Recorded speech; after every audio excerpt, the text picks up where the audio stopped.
Now, Gradis Kraus just fought on a weekend against some... Well, it wasn't on a weekend, was it? It was on the undercard of the Tyson Fury fight, I think. There's me thinking it was just... Oh, no, excuse me. No, it was this weekend. I'm looking at his amateur career. I just saw Thailand there. On his amateur career, the flag of Thailand, and I was thinking it was then. But no, it was this past weekend, the 8th of the 8th.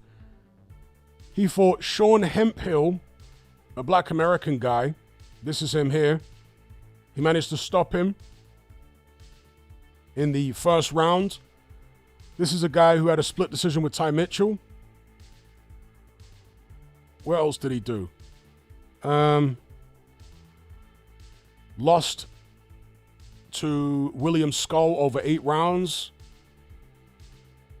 You know, no great shakes, this guy, but Peter Fury and Ben Shalom, the promoter of Gradis Kraus, are really ranting and raving about the fact he stopped this guy in the first round. The guy had a record of 19-3 going in, Sean Hemphill. Gradis Kraus stopped him. Ben Shalom, and look, promoters say the stuff that promoters say. Ben Shalom is saying that Gradis Kraus is the best light heavyweight in the world right now. He's saying that he's going to be undisputed and that he would beat Ben Whittaker. Obviously, you'd have to say that if he thinks he's going to be undisputed. Peter Fury is saying something similar. I just saw Ben Shalom talking on the Sam and Jordan podcast here. And Shalom was saying that Kraus has got an incredible amateur background, right? I'm not trying to deride Gradis Kraus here, but I just want to give you guys a realistic overview and cut through all the hype. So Kraus, 25 years of age, from the Netherlands.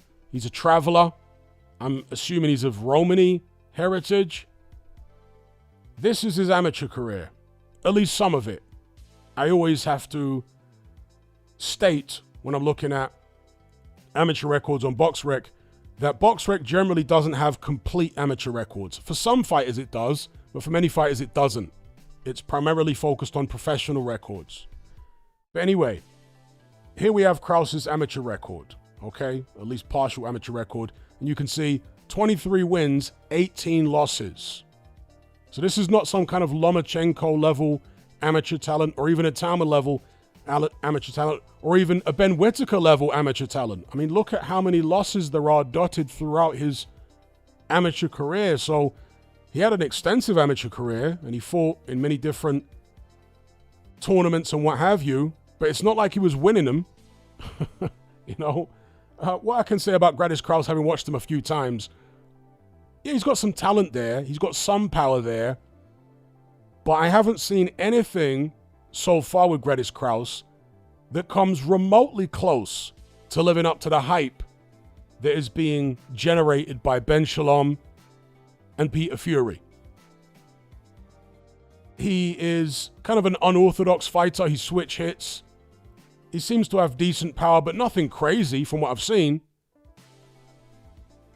One critique, though, is that he's very, very upright. I mean, extremely upright. There isn't much bending at the waist there.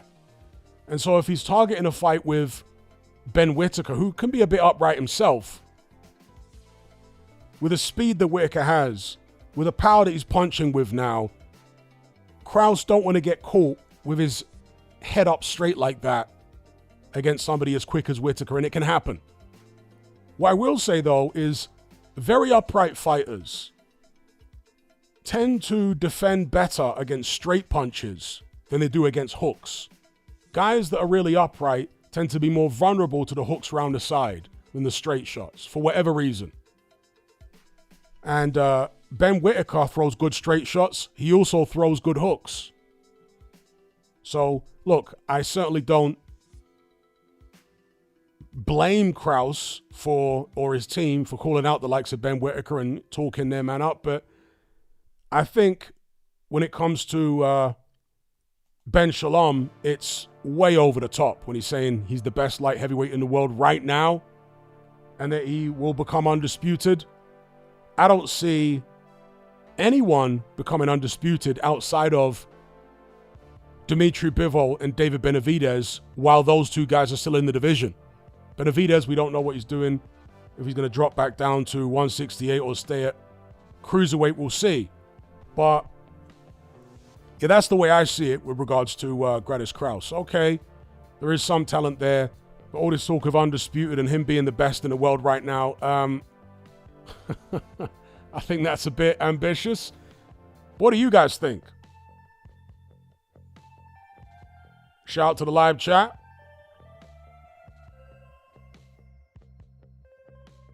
Is my stream still healthy? Let's see, yeah. Life Lesson says, power is power. If he catches them, it's curtains. Well, no, power really isn't power. There are levels of power. Some guys have got ridiculous power. Other guys have got very good power. Other guys have got good power. Then there's average. Then there's below average. Then there's Campbell Hatton. No disrespect. There are levels to power. I mean, Anthony Yard, for the longest time, was touted as being this incredible puncher. But when has he shown any world-level punching power? Okay, he wobbled Sergey Kovalev years ago. Kovalev had been knocked out. He'd been knocked out by Canelo, knocked out by Alida Alvarez, properly knocked out. Yard didn't manage to do that, and he landed plenty of shots in that 8th round. So there are levels to power. But yeah, that's Gradis Kraus. I think they're going a bit overboard when it comes to the hype. We can come back onto him if you guys want to discuss him further. I'm not saying he hasn't got any talent, but, you know, a bit overboard. To me, he's kind of like a less fluid version of Willie Hutchinson with a bit more power. That's the way I see him. Now, getting back to this recent, or just came out today actually, podcast, Simon Jordan, TalkSport. Ben Shalom was on there talking about this ongoing situation with Zuffa, where they are allegedly poaching his fighters when his fighters, according to Ben Shalom, are still under contract. And he says that basically those fighters are going to get sued by him. And they're the ones who are going to bear the brunt and pay the cost. And they're getting reassurances, presumably behind the scenes, from Zuffa saying, don't worry about it, we'll take care of everything, etc., etc. And a thought just occurred to me. What if Zuffa are willing to absorb all the legal costs for now on behalf of these fighters? But once the situation is resolved, what if Zuffa then start deducting those legal costs from the fighters' purses? And you know, when it comes to litigation, lawyer fees can be astronomical. You know, so what if Zuffa planned to do that? Because again, the presumption is based upon the fact that there's Dana White involved with Zuffa and this apparent push to replicate the UFC style model in boxing. The presumption is that they are eventually, and Turki Al-Sheikh kind of alluded to this, but he didn't exactly say how far fighters' purses need to come down in the future. I mean, they do need to come down some, because Turki Al-Sheikh has been overpaying fighters. He's been losing massive amounts of money on many shows, especially in the early days of the Riyadh season stuff. The fighters were getting paid way, way, way above their commercial value. So yes, the fighter pay has to come down to make boxing a sustainable business, but it certainly doesn't need to come down to the level of UFC fighter pay. Eddie Hearn and Frank Warren have been running successful boxing businesses for decades, basically taking, 20% from the fighters on their shows? Whereas with UFC, it's the inverse of that. They take 80%, the fighters get 20%. And I don't think Frank Warren or Eddie Hearn are short of a few quid.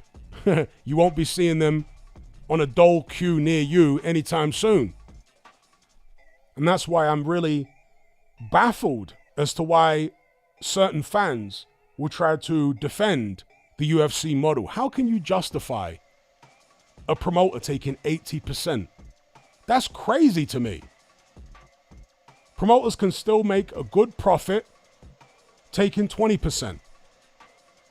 So there is no need for them to take that amount of money, right? When they're not the ones taking the risk. When at the end of the day, people are paying their money to watch the fighters, aren't they? They're not paying their money to watch the damn promoters.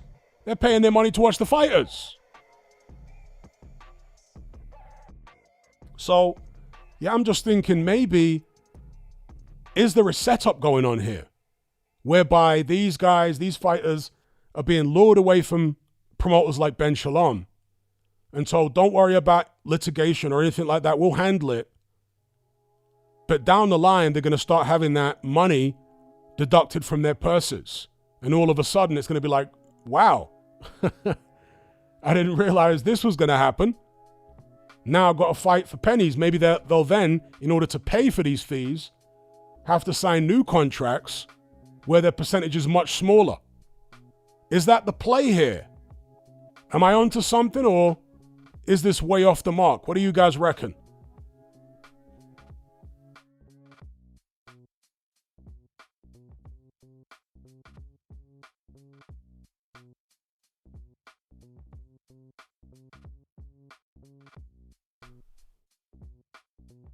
Shout out to And You. Shout out to 2024 TD. I'm glad you like the thumbnails.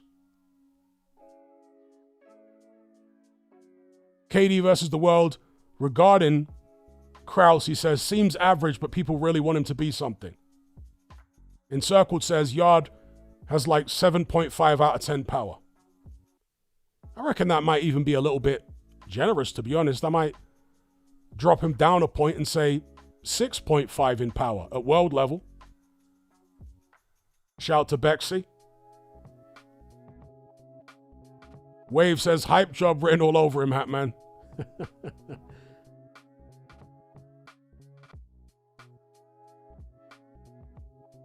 Wave says, Dana is a proper slime ball. I will never support it. You are right, bro. Dominica says, won't that be illegal? Well, it depends what's in their contracts. You know, if their contracts are really tricky and they're worded in such a way that if Zuffa use their money to litigate on behalf of a fighter, but then down the line they can deduct those legal expenses from the fighter's purses, you know, maybe that's in there somewhere. We can only but speculate.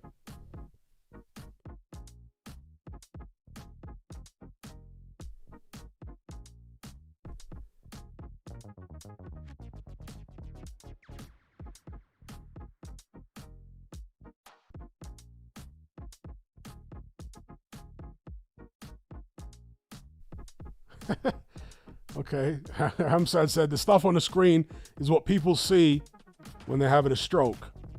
Well, it's psychedelic. It goes with the 80s themed music.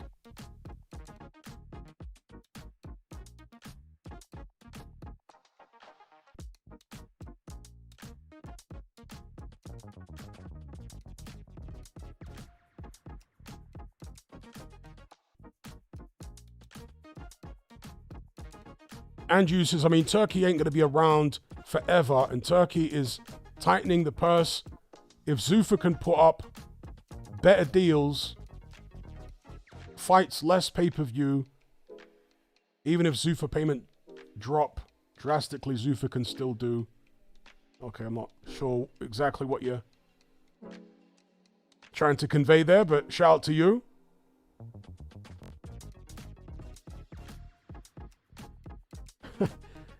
Andrew put it very well there. He says, you know, you just know any favor or expense done by Dana, now he's coming back for later. Shout out to June Sports.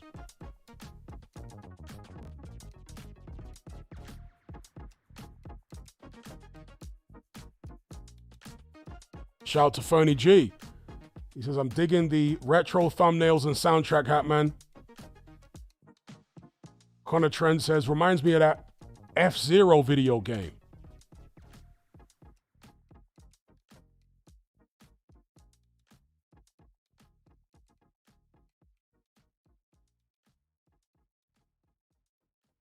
Now, regarding Atama, somebody mentioned Atama a few seconds ago.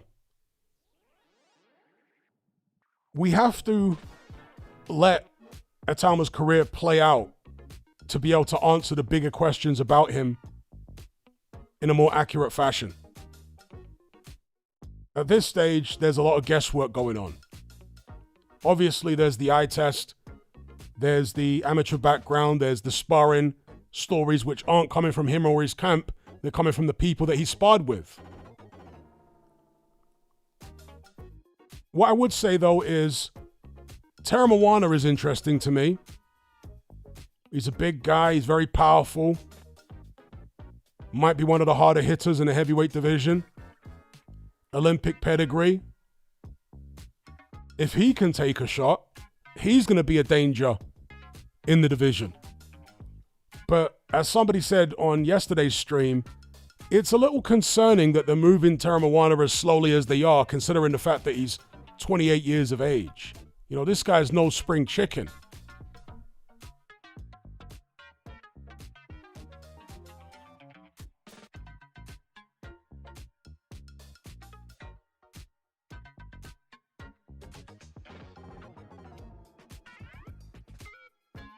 Okay, PP Johnson says, and that's a crazy name, by the way, Terra Moana is fighting in like 12 hours or so. Okay.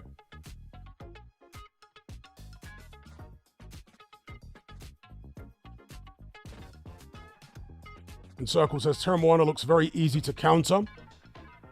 He might be, and that's why he's going to need a good chin, fighting the way that he does. Apparently, Terra Moana was inspired by Lennox Lewis, and you can see some Lennox Lewis in his style. Lewis was a very versatile fighter, but when he wanted to be aggressive, the aggressive version of Lewis, you can see the DNA of that in Terra Moana's style. I mean, there's always all this controversy about Ade Oladipo's comments regarding George Foreman. George Foreman was easy to counter, but he was still a hell of a heavyweight. So if you can take the shots and deliver your own, and your power is overwhelming, then you can get away with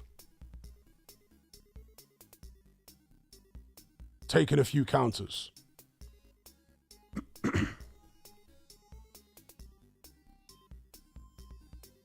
Tony S., that's a good question. He says, where the hell is Jared Anderson?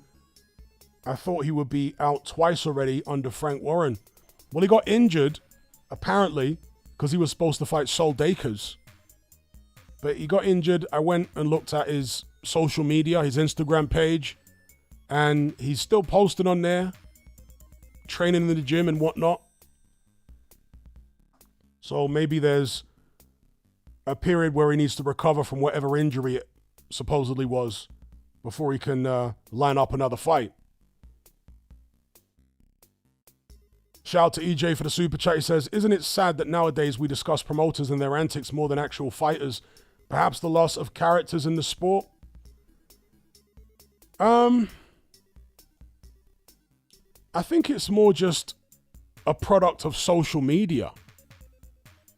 Because back in the days, like in the 90s, when, I can't say there was no internet, but most people didn't have the internet. It was a very niche thing for most of the 90s.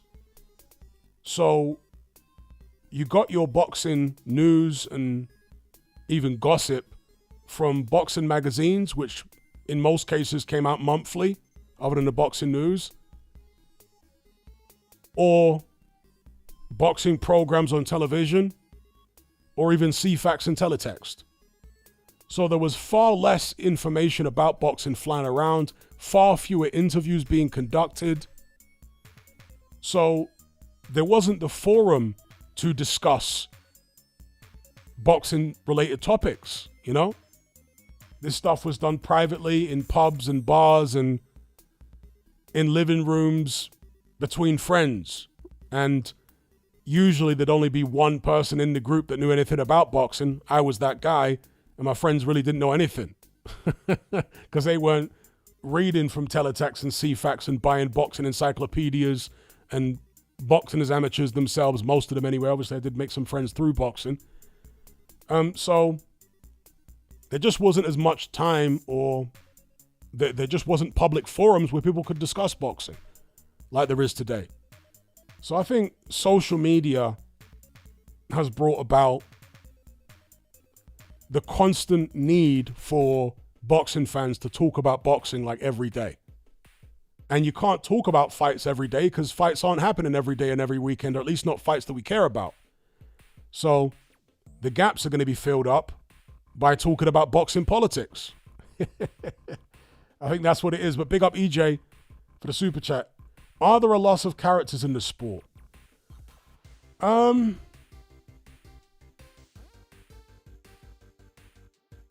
don't think there are a loss of characters in the sport, you know.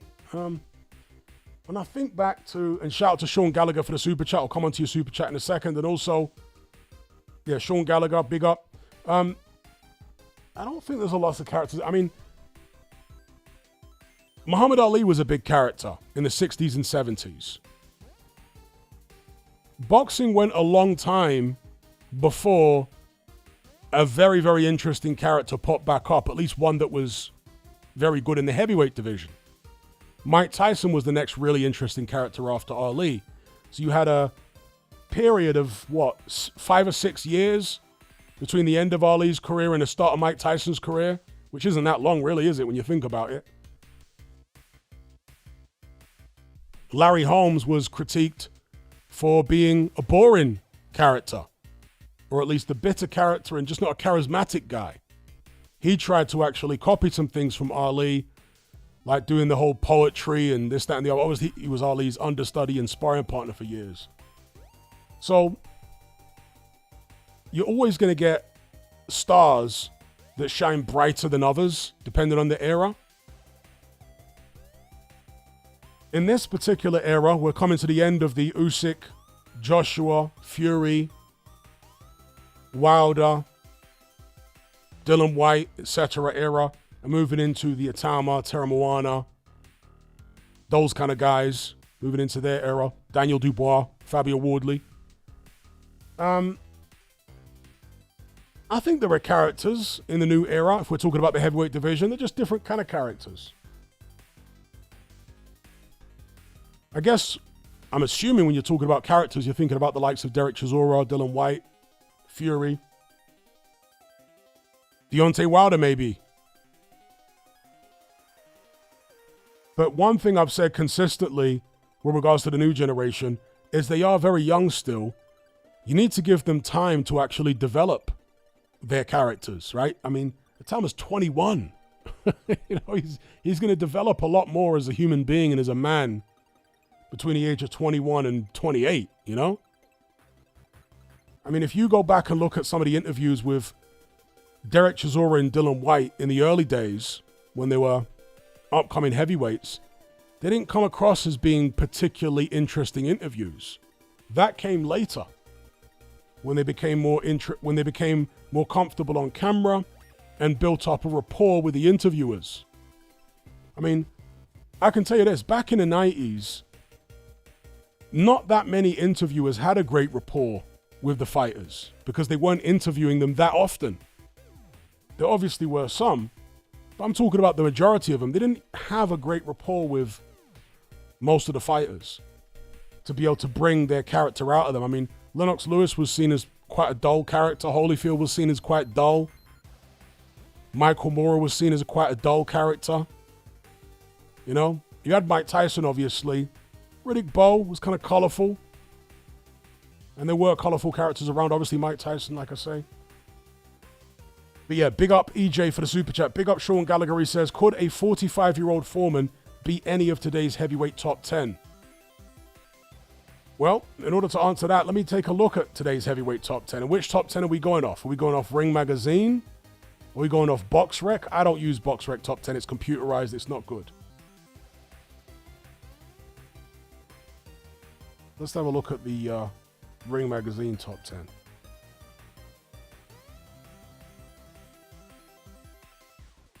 Ring Magazine official rankings. So we've got Usyk champion, Dubois, Caballel, Fury, Wardley, Hrgovic, Hatama, Sanchez, Ajagba, Gassiev, and Huni. Is this the first time that Anthony Joshua hasn't been in the top 10 for like 10 years. AJ nowhere to be seen in the top 10. And I'm not complaining about that, by the way. The way AJ looked in his last fight, he'd be lucky to break the top 20. Could a 45-year-old Foreman beat any of these guys? He's not beating Usyk. He's not beating Dubois. He's not beating Caballero for my money. He's not beating Fury. Could he beat Wardley? I'm going to say no. He's not beating Hrgovic. He's not beating Itama.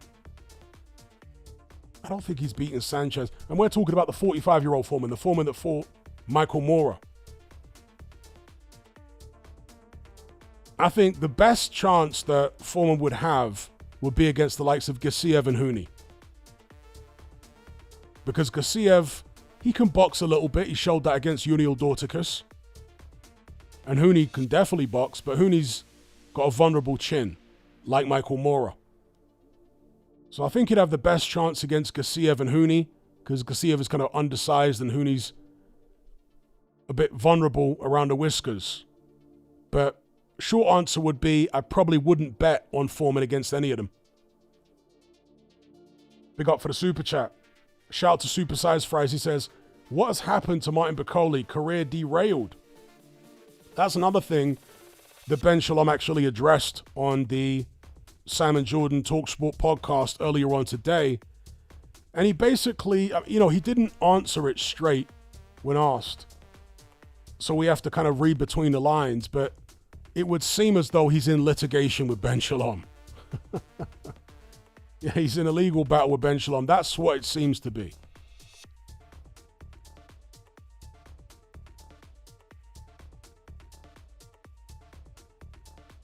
Shout out to EJ. He says, I hear you, bro. It's a fair point when we look back. I just think promoter politics takes up far too much spotlight right now. And I just wonder if there was more charismatic fighters, there'd be less. Well, the thing is that we consume so much now when it comes to interviews and stuff like that. Back in the days, there might be, when you're talking about the top fighters, they might do 2 or 3 interviews a year. Do you know what I mean? Literally 2 or 3 a year back in the 90s when there was no internet. 2 or 3 interviews a flipping year. Now, if they had a really successful year where they became undisputed or something or won some huge fight, then they might do more. But on average, it would be like 2 or 3 interviews a year. Barely anything.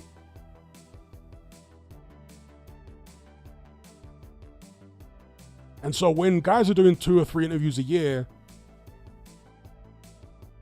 you don't get fatigued by them as easily. And their interviews are more memorable because they're not saturating the television, the radio, these days the internet with their interviews. Do you know what I mean?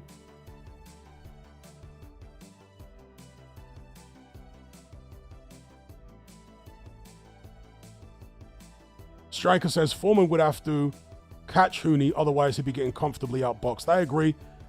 Just like he did by Tommy Morrison, another guy who didn't have the greatest chin. He comfortably outboxed George Foreman. I mean, Michael Moorer was comfortably outboxing George Foreman. He didn't have a good chin. He just got caught in that 10th round. But if he'd stayed a bit more switched on, he would have won that fight on a landslide by a very wide margin.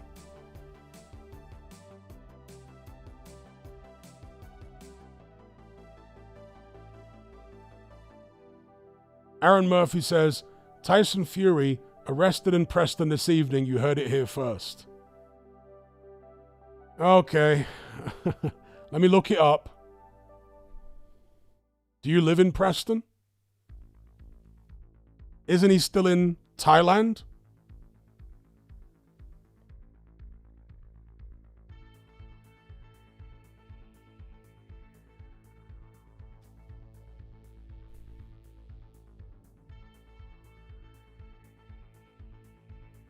Yeah, I'm not seeing any reports about that at the minute. So, are you trolling or do you actually have a scoop there?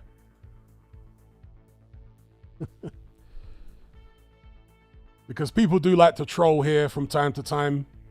I remember there was somebody last year, sometime maybe, who turned up in the live chat claiming that Riddick Bowe had passed away. Various other weird claims by other people.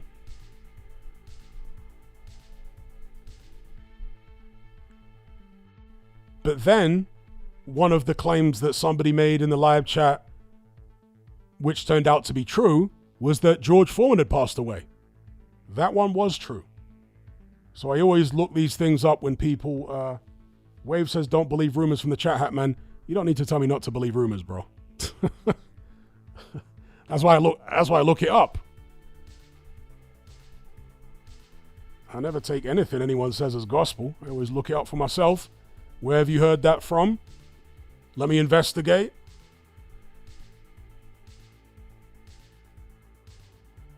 It would be a bit odd that Partridge got arrested.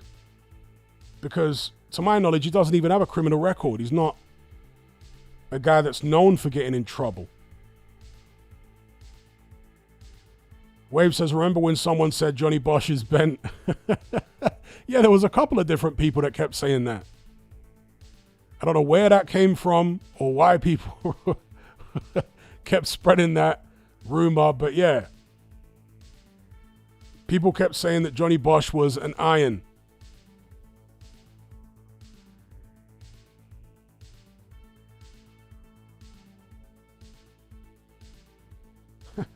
Uncle Lorenzo says, Luke Court put in Joe Sniff Parker a few G. Okay.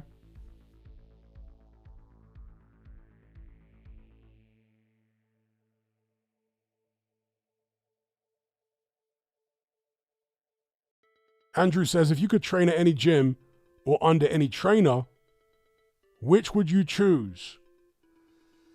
That's a very good question. Because I don't think I could only do one. I'd like to train under Manny Stewart. I'd definitely like to do that. But I'd also like to train under Costamato. Two completely different styles. So it seems wild, but I'd like to train under both of those. Shout out to Supersize Fries for the super chat. He says, Ernie Shavers versus the current top 10. Now, Ernie Shavers, there's a lot of rose-tinted glasses that goes on with Ernie Shavers. A lot of over-the-top nostalgia. He was obviously a good puncher, but a lot of people don't realize how small Ernie Shavers was. The guy was barely a cruiser. I'm talking about barely a cruiserweight for a lot of his career. Obviously, as he got older, he got a little bit heavier, but he was always small. Way, way south of 220 pounds. Very, very small. He was around the 200-pound mark for a lot of his career. Even below, I think, for some of his fights. In fact, let me look it up now. Let me see how low Shavers was in weight for some of his fights. Just bear with me a sec. Just getting his box rec up. Because he was a small guy, Ernie Shavers. And although he was a great puncher for his size, he did not have a great chin.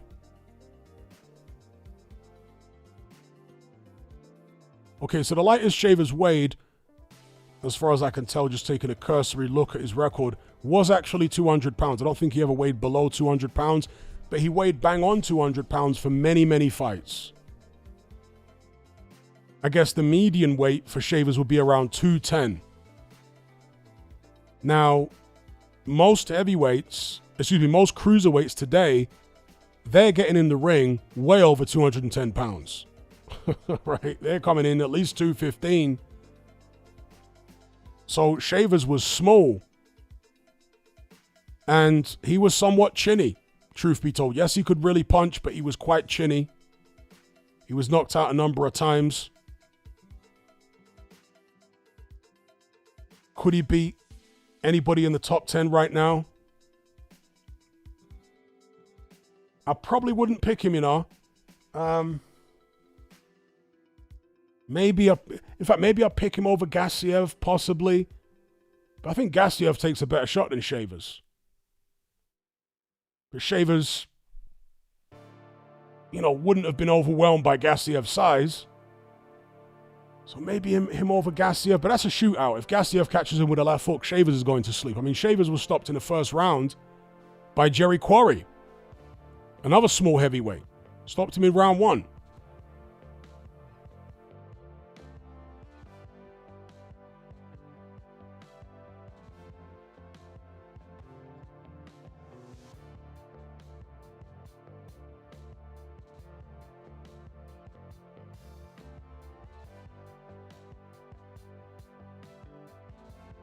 So I'd say Gassiev, I would be reluctant to pick him over anybody else in the current heavyweight top 10. Shout out to Supersized Fries. What do you think, though? Shout out to RB for the super chat. He says, what fight ever you have most looked forward to when announced? Okay.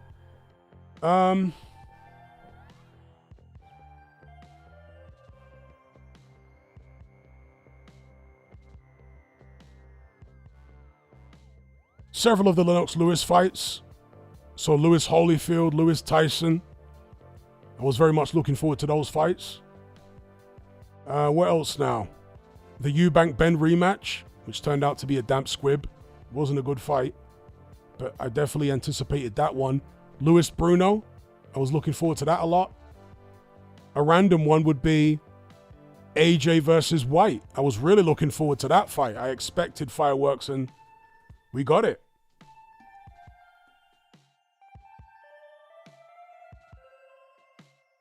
How about you, RB? What fight or fights were you most anticipating?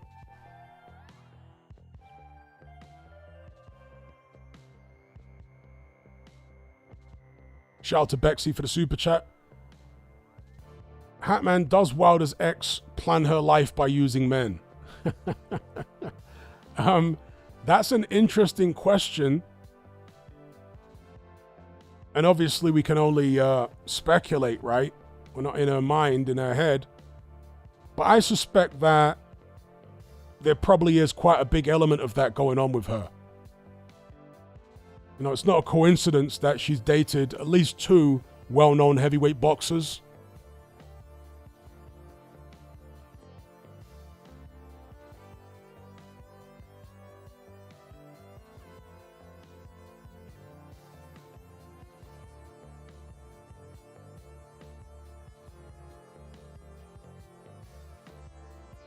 So yeah, I would guess that there probably is a big element of that. Plan her life by... I mean, a lot of women plan their lives by using men. In this day and age, it's an epidemic, really. Because women have been... Is conditioned the right word? Or maybe the right word to use would be... in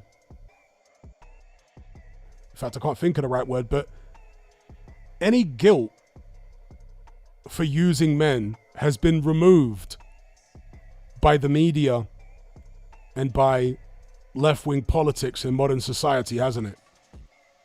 Any guilt or shame associated with using men has been removed. And because of that, I'm not saying all women, but a lot more women these days, it seems like, are willing to do exactly that.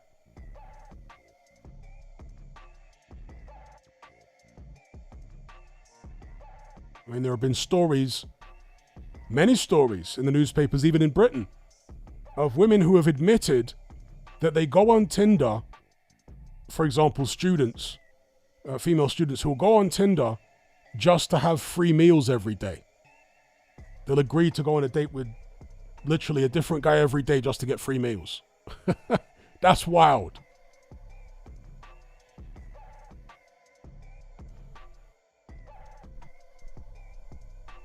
So Wilder's ex was previously with Jarrell Miller. And when they were training together, back in the days, Miller said that he warned Wilder not to get involved with her because I think Wilder had started dating her by then when Miller was in Wilder's camp, and Miller tried to warn him, according to him, not to mess with that chick. And Miller claims that that's when the beef between he and Wilder started. That Wilder got in his feelings about what Miller was saying, and there's been animosity between them ever since over a chick.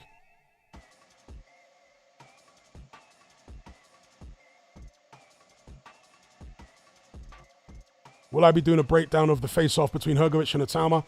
Already have done. I did one maybe a couple of months ago. Although, was that a different face-off? I think that was a different face-off. Have they done 2 face-offs? So I definitely did a video reacting to one of them, and then I talked more briefly about specific things that Hatman said in the one which the Zone uploaded the other day.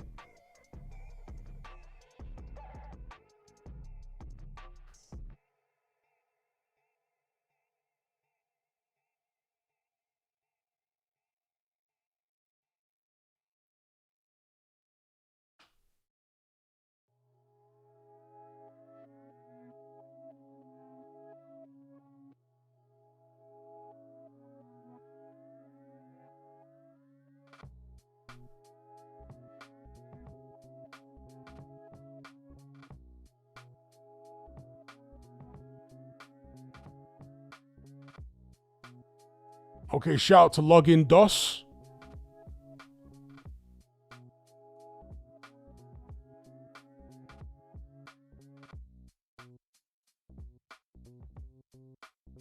Tony S says, I work with a woman like that. She just uses guys to get attention and validation. Yet when the guys try to go out with her, she flakes every time, yet the guys never stop with her.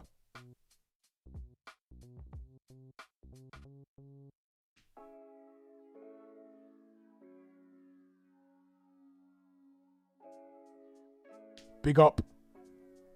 Endo Media.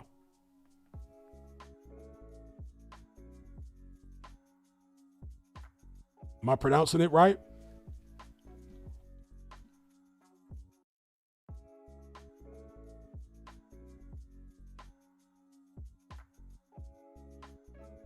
Supersized Fries says, I think Shavers can knock Hooney out. Yeah, Hooney's chin is vulnerable enough for Shavers to knock him out. But Shavers could also get outboxed. Excuse me. Uncle Lorenzo says, thumbnail for this stream is wicked, by the way. I'm glad you like it. I'm trying to switch things up over here.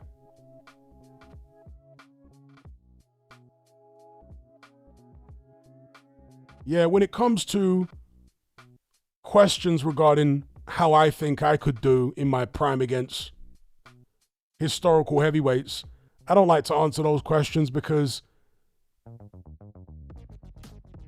I never actually turned professional and did anything.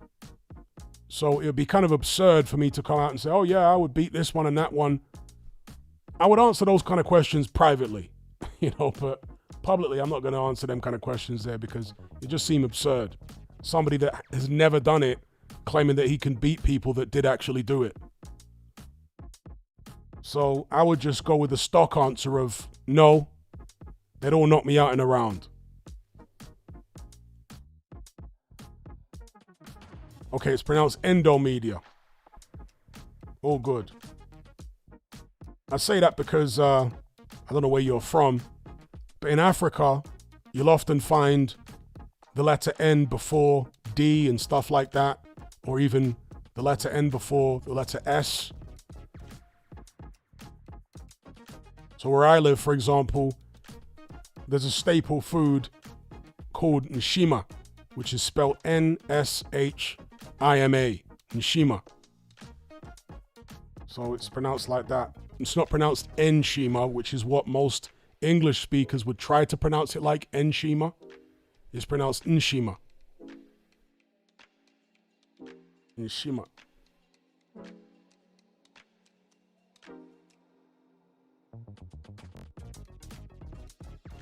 What do I think of the Tate situation? What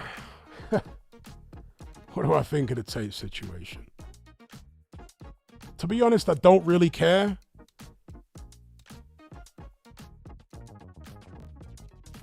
I mean, could he be a complete psychopath who's guilty of all the stuff he's been charged with? Or is it a Matrix attack? Or is it a mixture of the two?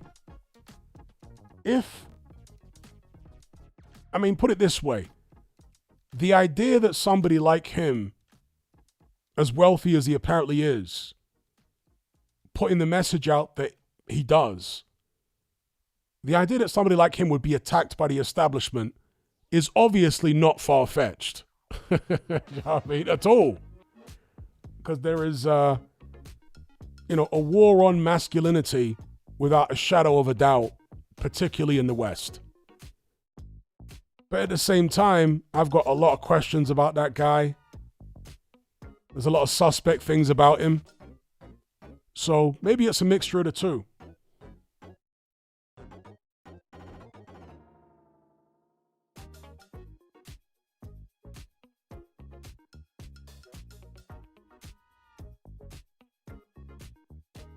Shout out to Supersized Fries for the super chat. He says, Prime Hatman versus Cinderella Man, who wins? Again, I'm just going to pick the historic fighter every time over me. So I'm picking the Cinderella Man over me.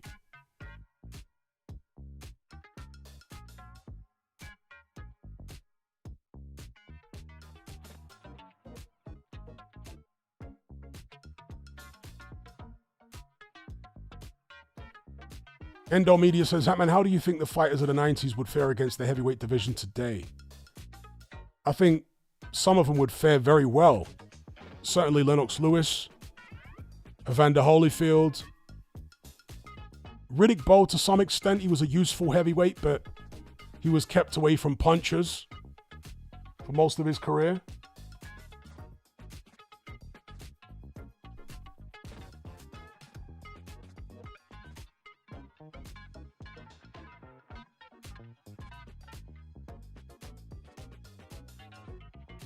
Yeah, the background check right now is very weird. I don't know what that's doing.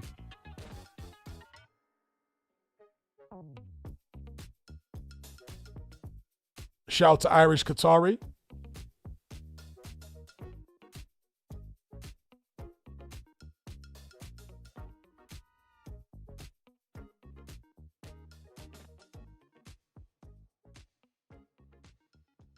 Big up Bang Mateo. Says, what's the latest on Lomachenko's comeback? That's a good question. I haven't heard anything since his comeback was originally announced. Literally radio silence. And so I'm wondering whether there's an issue with Top Rank. Because when I think about things retrospectively, it may have been the case that Lomachenko retired to basically sit out his Top Rank contract. And then unretired, came back to boxing when he believed that his Top Rank contract was over. But maybe you got it wrong, These contracts are often very sticky and ambiguous, legalese and what have you. So maybe it's not as straightforward as he thought it was. Is there an issue with Bob Arum behind the scenes? Because like I say, I've heard nothing. Ever since his comeback was announced, I've heard nothing. No fight scheduled. Has anyone else heard of any fight scheduled for Lomachenko? I've heard nothing.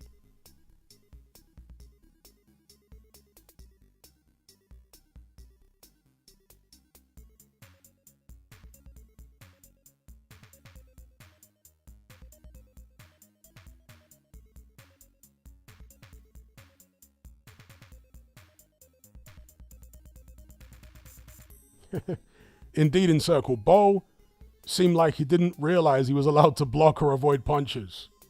Yeah, Riddick Bowe had no back foot game whatsoever. I mean, none. He could not fight on the back foot at all. I mean, he was dangerous if you pushed him back to the ropes. He'd slug back.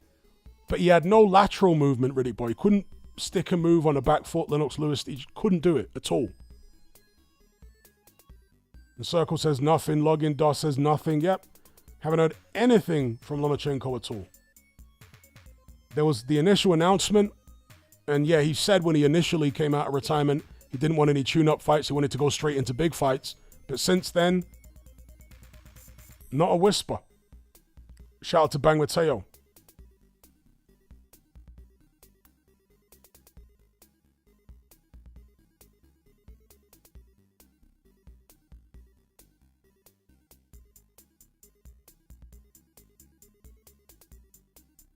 Wave says, Hatman, what did you enjoy more, Spider-Man or The Odyssey? The Odyssey by a gazillion times. Like, come on, bro. The Odyssey is actually a really good film. I think it's one of Chris Nolan's better movies.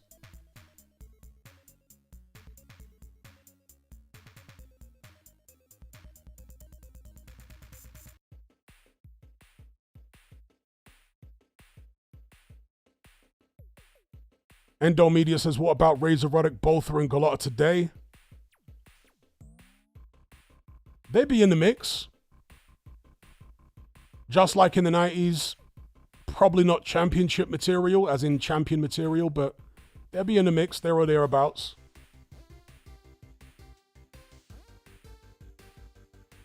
No, I've never played Minecraft. Bexley says, is Campbell Hatton coming back? Last I heard, he was going into Misfits.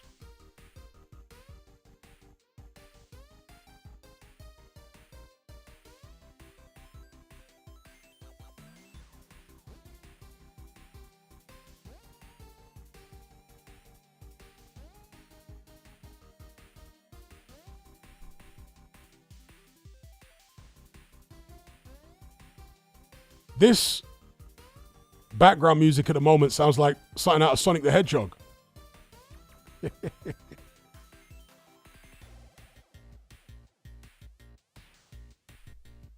Shout out to the box for the super chat. He says, do you think calling a quitter fires them up?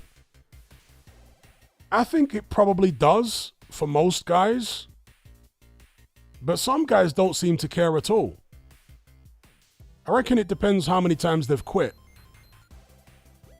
Also, when it comes to Daniel Dubois, as most of us seem to be of the view, he's probably on the spectrum. And so he might not process these things in the same way that a neurotypical fighter would. It doesn't seem to bother Dubois, but then again, maybe it does. Maybe it's just the way he expresses himself. Maybe it fires him up completely, but yeah, I want to say for most fighters, it probably does fire them up. But after they've quit 3 or 4 times, they probably don't care at that stage and it doesn't fire them up at all. Maybe even 2 or 3 times. Big up the box for the super chat. Big up Spadafora. He says, is it safe to say Joe Frazier was a one-trick pony? Not at all. No, he wasn't a one-trick pony whatsoever. A one-trick pony would be Deontay Wilder. Joe Frazier, although his left hook was his best punch, his dominant punch, he was a great body puncher. He was a combination puncher. See, Wilder was never a combination puncher. Wilder was just a one-punch man. Maybe a 1-2 at best. If you got 3 punches out of him, it was a surprise. 3 punches in a row. Wilder was predominantly either just one right hand or a 1-2. So he was a one-trick pony. Joe Frazier, and he didn't throw body shots at all, Wilder. Barely ever threw uppercuts. Joe Frazier would throw hooks and uppercuts primarily, but he did throw some straight shots. He also had a decent jab, Joe Frazier, by the way. And he would go upstairs and downstairs, head and body. He didn't have a massive right hand, but a right hand could get your attention, and he did throw it. Wilder barely ever threw left hooks, but Frazier would throw that right hand, particularly to the body, but sometimes to the head as well, usually as part of a combination rather than throwing it by itself. So no, I certainly wouldn't describe Joe Frazier. And also the head movement, indeed, as Encircled said there. Joe Frazier had constant head movement. He literally would not stop moving his head. Just perpetual head movement all the time. So yeah, I definitely wouldn't describe him as a one-trick pony. He was a very well-rounded pressure fighter.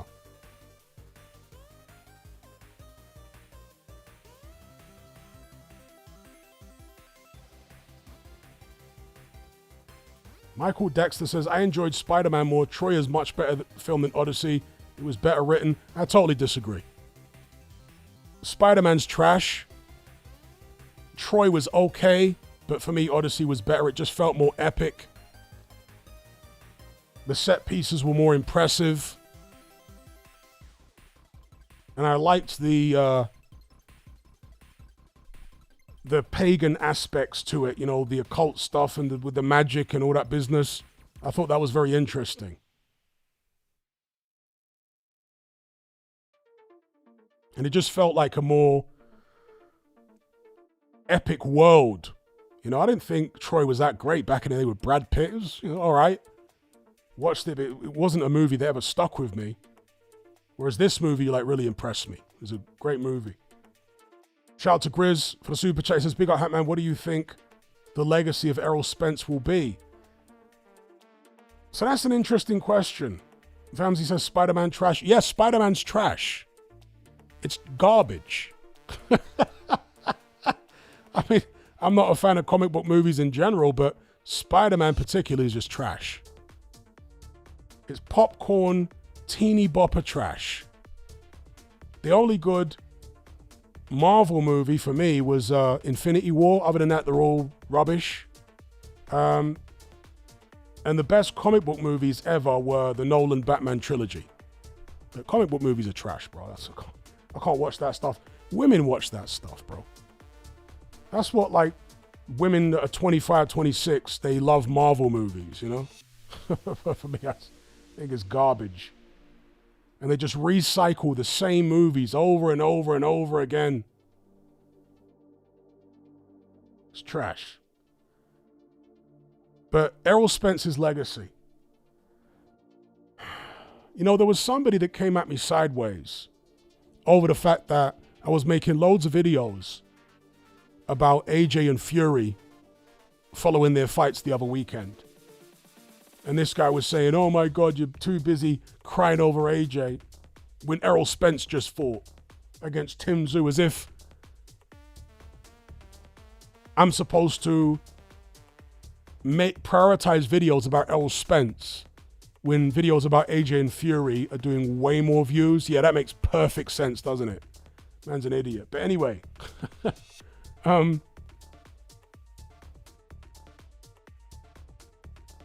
Spence was a solid champion, but not a great champion. He was a solid champion. Could he have been great if he hadn't got on the booze and got caught up in all the nightlife, chip on his shoulder, in my opinion, trying to prove himself around people that were from the street when he wasn't a street guy, never grew up like that? And somebody said this in a live stream a few weeks ago. I didn't know it.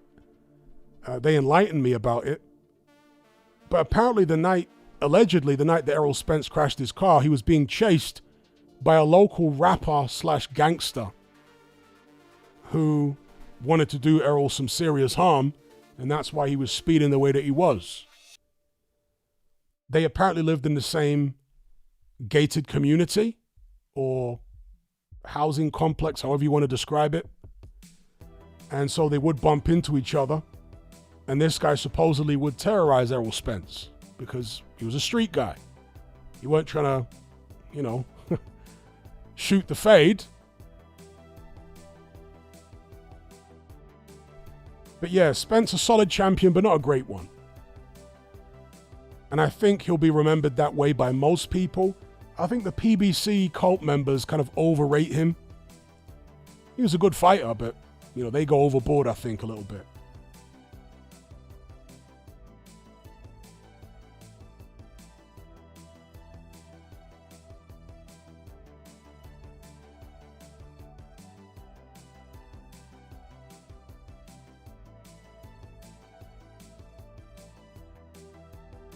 Ramsey says, Hatman, you liked Batman, mate. How do you hate Spider-Man? Because Batman is more realistic, for one. It has a more adult tone. It's not all teenage, teeny boppers swinging around with their little silly romances. And come on, bro. It's all geared towards kids. Whereas the Nolan Batman movies were geared towards an adult audience, you know, not little teeny boppers. And obviously, Batman is based in the real world. It's not based in some and I don't mind watching movies that are based in non-reality. Sci-fi is my favorite genre, but I like serious sci-fi, not like some teeny bopper biz, not like Guardians of the Galaxy or something. You know what I mean? That's not for me.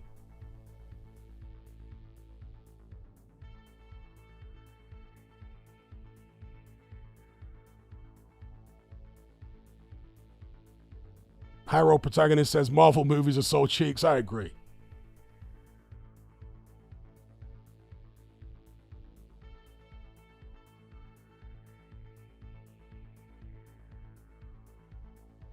But big up Grizz D for the super chat regarding Errol Spence. What do you think, though? How do you reckon Errol Spence will be remembered?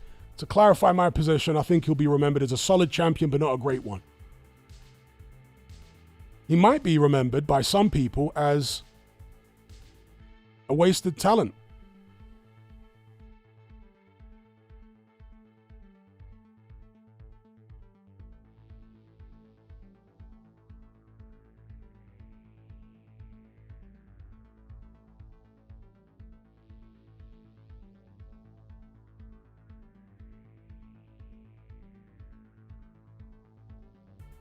Spadaphora says, yes, the rapper Mo 3 was chasing Spence. That's the guy, Mo 3. And then Mo 3 ended up getting unalived by another rapper that Spence was friends with. Is that right? You guys set me straight if I got things twisted there. Striker says the market's been oversaturated with these comic book movies for too long. And what's so terrible about these Marvel movies is they keep remaking the movies over and over again. I mean, Marvel are spamming remakes, and they've been spamming remakes for what, 20 years? How many times are they going to remake Spider-Man? It's ridiculous. It's literally...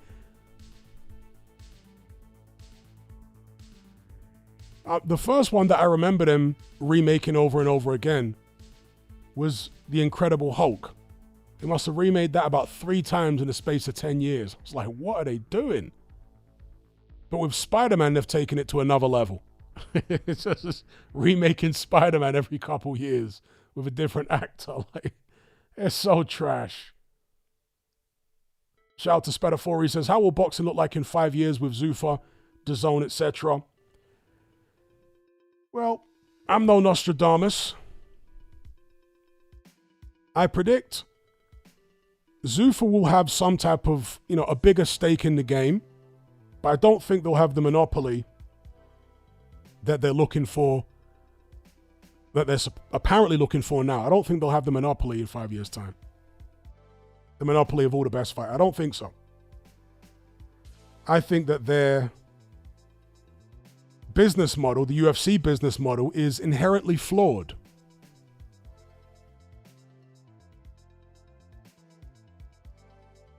I don't think you can put a sport as big as boxing under that kind of umbrella.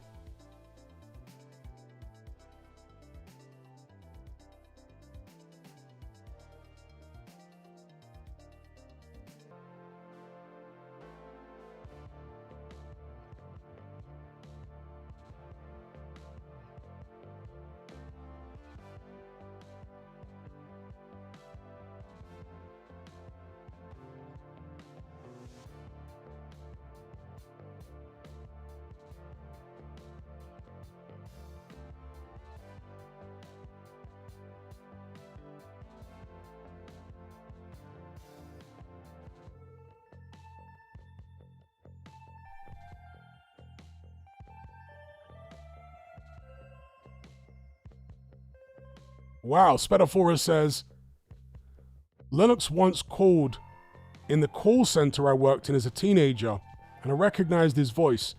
He then began talking about boxing and bragging to me about what women say about him on message boards. He kept telling me, make sure you go to the message boards and search my name and see what the women say about me. Yeah, that's weird. What's the saying? He doth protest too much, or whatever. I think it's supposed to be the lady does protest too much, but whatever. Lewis protests too much. It's like he's overcompensating or something.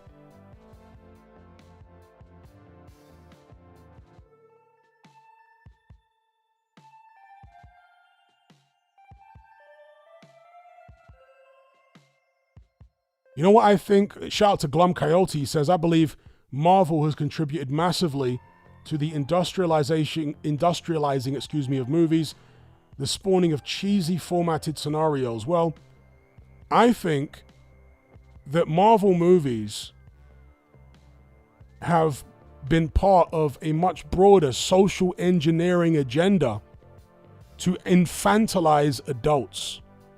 Because trust me, folks, a 25-year-old today, particularly a 25-year-old woman, is massively different to a 25-year-old woman in the 1980s. Okay, a 25-year-old woman in the 80s had a level of maturity, emotional, mental maturity of, I don't know, probably a 55 or 65-year-old woman today. I'm not joking. And that's not because they were mature beyond their years. No, but that's actually because the women today, and even men to some extent, are immature below their years. And I think a big part of it, not the only thing, but a major contributing factor to engineer society in that direction, to infantilize adults, is to get them hooked on these silly Marvel movies.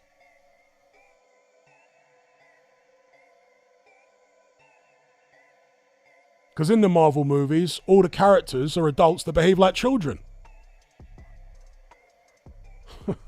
They talk like children, act like children, silly, unfunny, sarcastic, quote-unquote banter.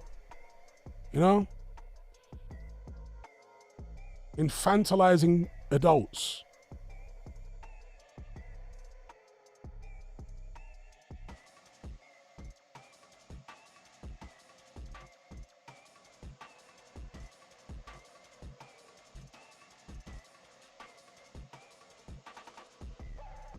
I hate the Marvel humor. There's a style of humor that predates Marvel movies, yes, but it was popularized by Marvel movies. You know the style of humor I'm talking about. I can't stand it. It's so stupid and dumb.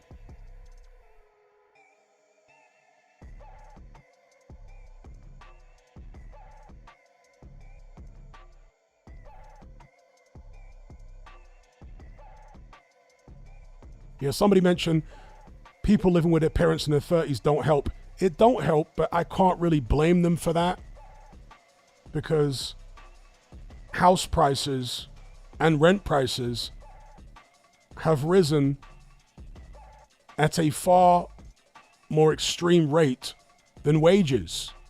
You know, it's just not feasible in places like Britain, particularly in London and the southeast, even southwest.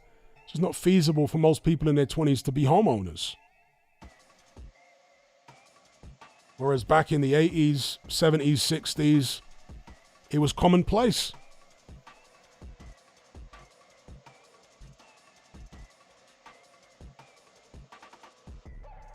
Big up Glum Coyote for the super chat. He says, and the characters are all built poorly with a similar corny power and flaw. I fully agree. And that's another thing about movies today. Back in the 80s, and people could criticize 80s action heroes, but 80s action heroes were hyper-masculine, weren't they?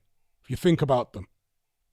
Not just because of all the big muscles and what have you, you know, Arnold Schwarzenegger, Sylvester Stallone, Jean-Claude Van Damme, Dolph Lundgren, although he usually played villains. But even guys like, actors like Harrison Ford. Harrison Ford played a very masculine character in most of his movies in the 80s, you know, in the 70s and 80s, Han Solo, in the Star Wars movies, Indiana Jones. Do you know what I mean? He was a very masculine character.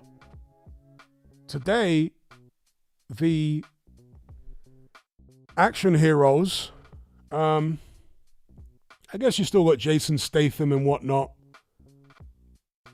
But for the most part, they're not as overtly masculine or hyper masculine as they were back in the days.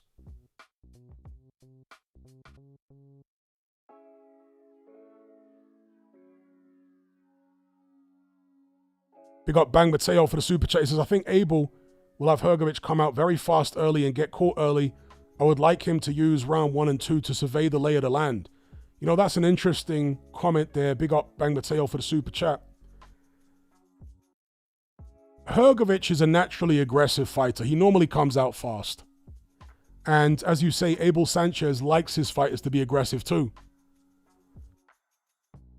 Against somebody like Hatman who's so quick, such sharp reflexes, and you know, Hrgović is a guy that stands straight up. He's not hard to hit. It seems like an unnecessary gamble, I agree with you, if Hrgović comes out really fast in the early going. Because Hatman is not a swarmer. You know, he's not Mike Tyson. He doesn't jump right on you and start letting combinations go immediately. That's not what he does. Hatman tends to stand back and box his way into the fight. Because he's so fast, he's willing to take risks, throwing shots from long range that most other heavyweights aren't willing to take. He'll see things and he'll be like, yep, I can land a shot here, and he'll go for it. But he will do this in the course of boxing at a very measured pace. Now, once he clips you and he hurts you, then he opens up. But he doesn't just jump straight on you. And so there may be an opportunity there for Hrgović to navigate the early rounds without taking too much punishment if he boxes a bit more conservatively than he's accustomed to. Because Hrgović is an alpha personality. So in his head, it's probably cowardly, do you know what I mean, to not be stamping his authority on a fight from the opening bell. That's what he likes to do. That's the way he's wired.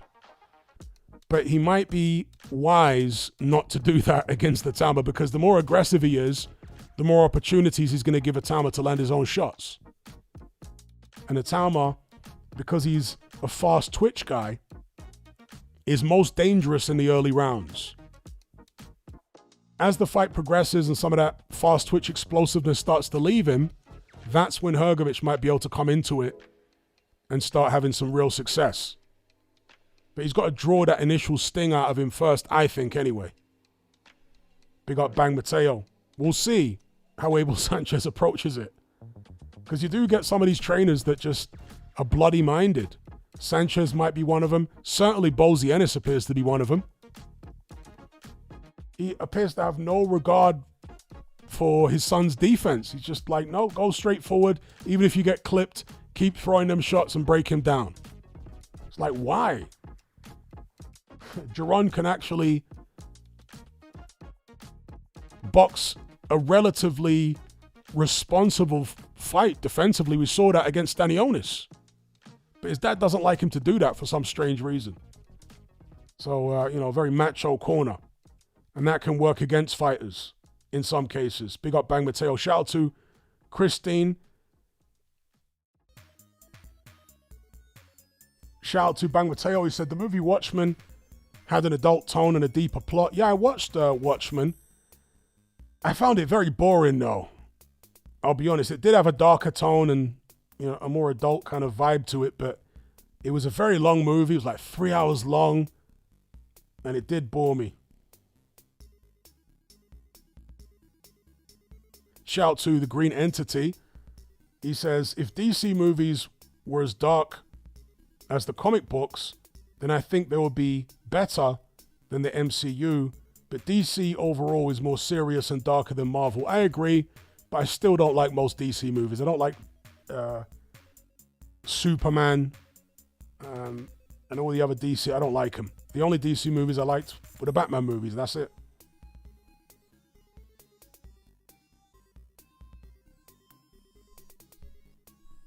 Yeah, exactly that. I found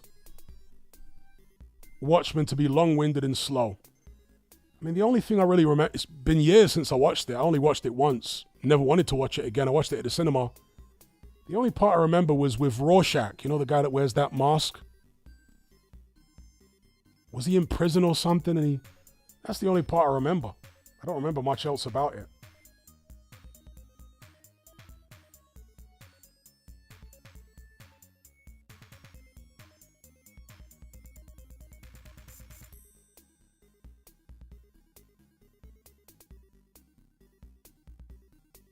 Plan says Hrgović wants to take Hatman into deep waters.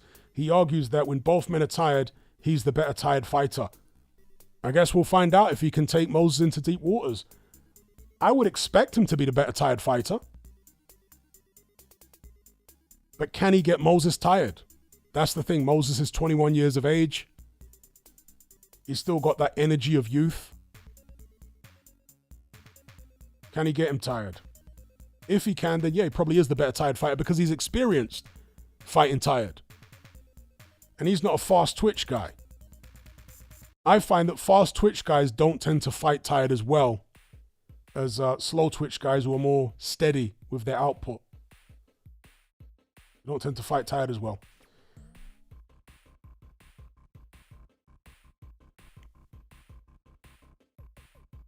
Uncle Lenzo says against Franklin, at the end of round 2, Hatman was breathing heavy and said to the corner the pace of the fight was too high.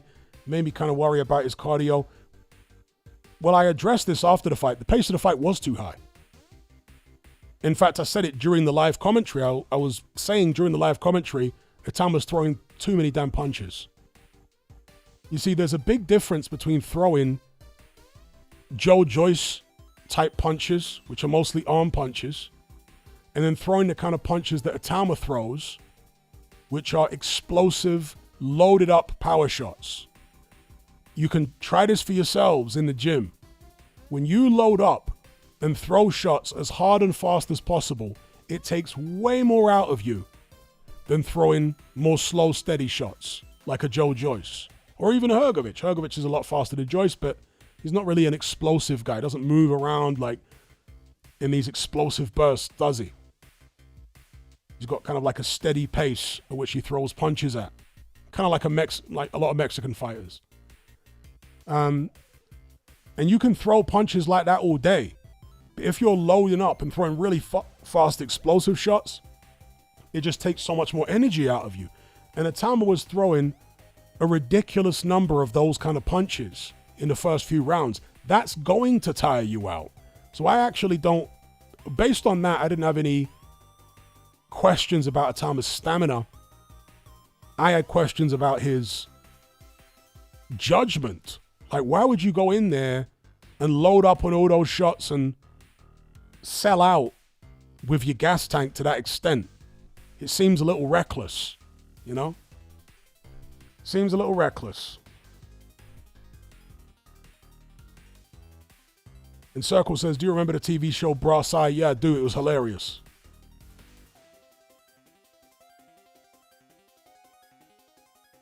Bang Mateo says, Hatman, did you like the Joker 2019 movie? No, I didn't. The Joker character just really irritated me. It was a very adult movie, you know, not like that, but you know what I mean? It was aimed at adults, definitely not a kiddie movie.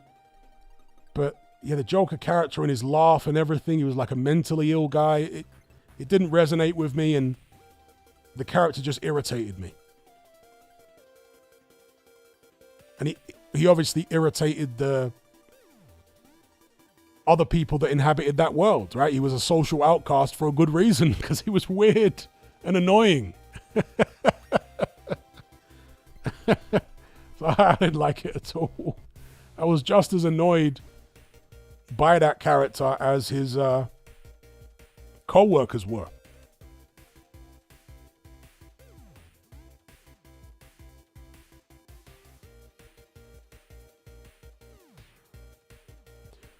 Shout out to Christine for the super chat. Another thing, Lennox and Frank have mad pictures. Yeah, they do. There's pictures of Lennox basically holding Frank Maloney as if it's his wife and he's carrying her over the threshold. That's a massive, now that we've seen the direction that Frank Maloney's gone in, combined with the rumors about Lennox Lewis, those pictures look extra crazy.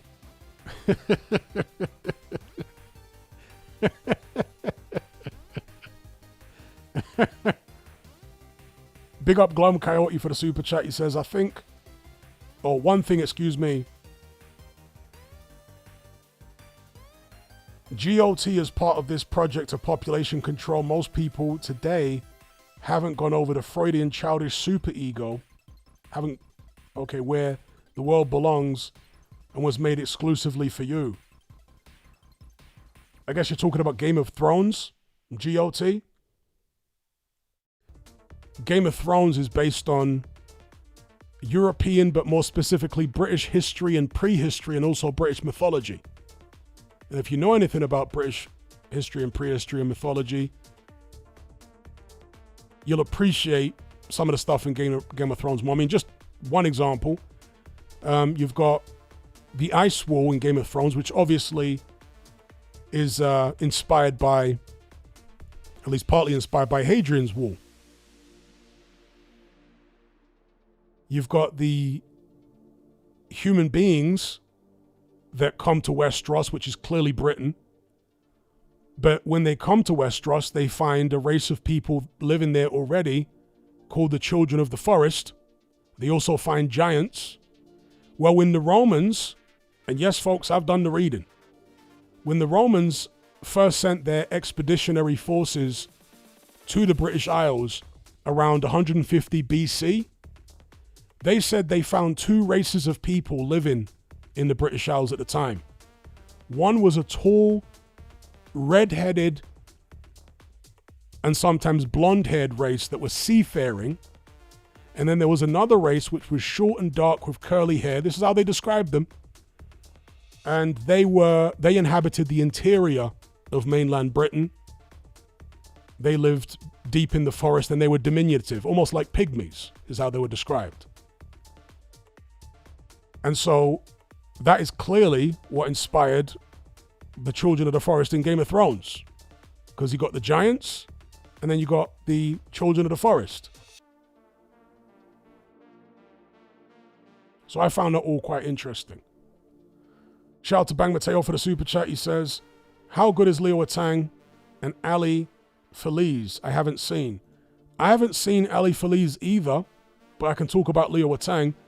So Atang started boxing at quite a young age.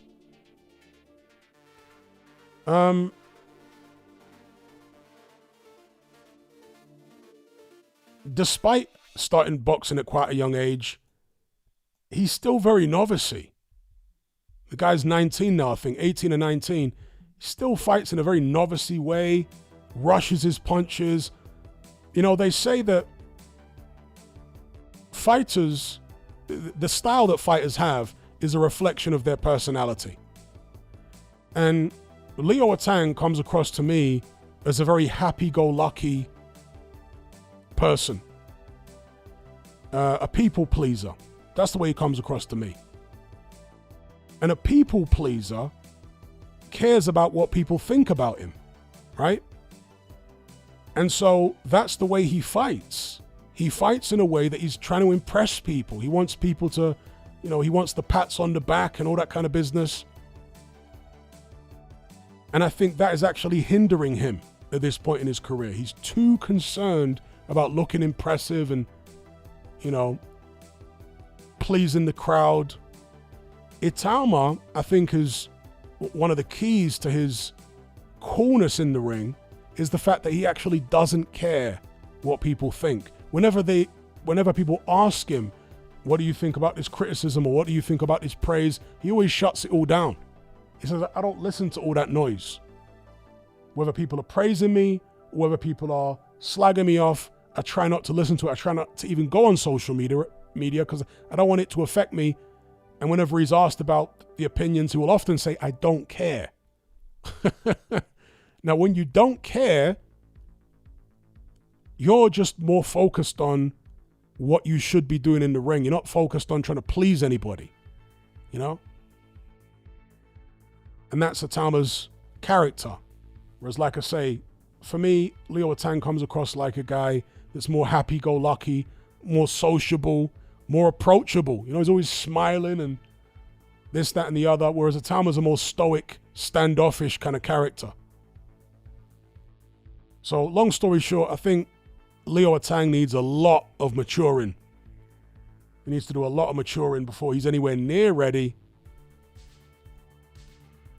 for fighting anybody with a pulse.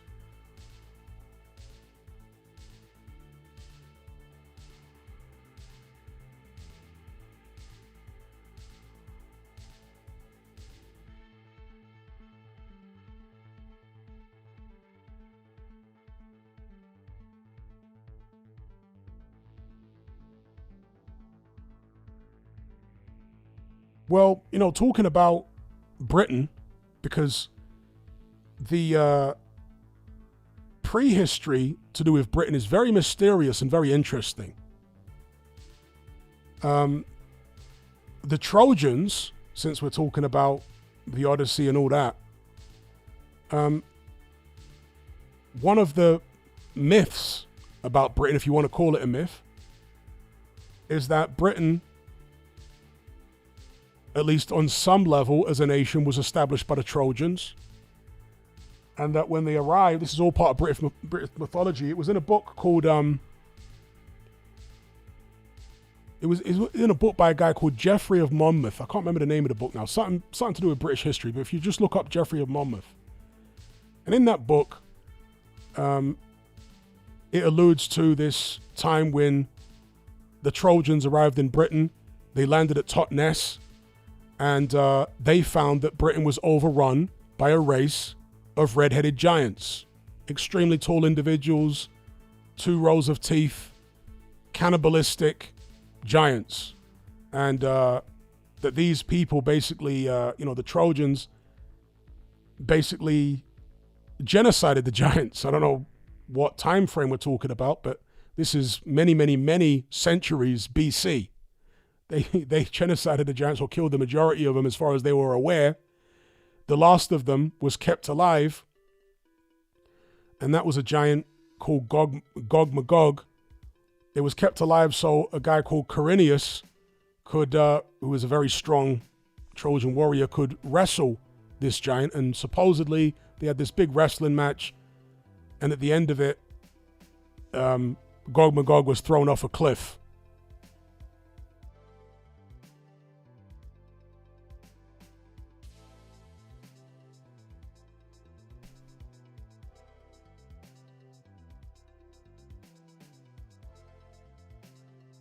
And apparently there used to be on Plymouth Hoe a chalk, what do you call them? Chalk drawings? You know, in Britain, there are like these ancient prehistoric chalk engravings. Is that the way you want to describe them? Carved on the side of certain hillsides, especially in the south. Apparently there used to be one at Plymouth Hoe, which depicted this fight between Corineus and Gog Magog, the last giant of Britain.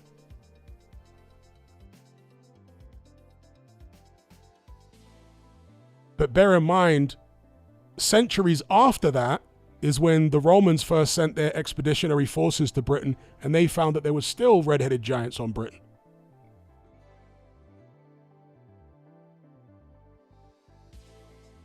Glum Coyote says, isn't there also Magog? Well, Gog and Magog is from the Bible, whereas Gog Magog is a different entity, which was a giant in British mythology.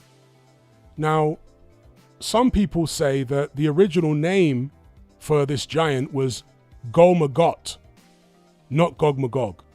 But because of the similarity to the Bible, Gog and Magog, it's got mixed up, after Britain became Christianized. Go-Magot somehow merged into Gog and Magog, and it became 2 giants, because there used to be a ceremony in Cornwall where they would parade these 2 giants, Gog and Magog. And I think even in the city of London, they had a similar ceremony. I don't know if they still do it, where they parade these two giants through the street. Gog and Magog, these like giant puppet things. But yeah, if you look into it, some people say that no, the actual name of the giant would have been Go-Magot. But because it sounded similar to Gog and Magog, the names got mixed up. Geoffrey of Monmouth.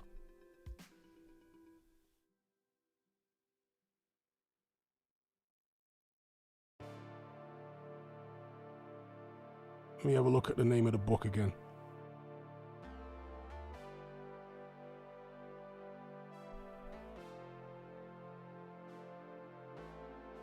Yeah, Geoffrey of Monmouth. And the book, I think, was The History of the Kings of Britain. I think that's the book where he talked about all the giants and stuff like that. And Geoffrey of Monmouth was born in the Middle Ages, in the 1000s or the 1100s. Histories of the Kings of Britain. That's the book.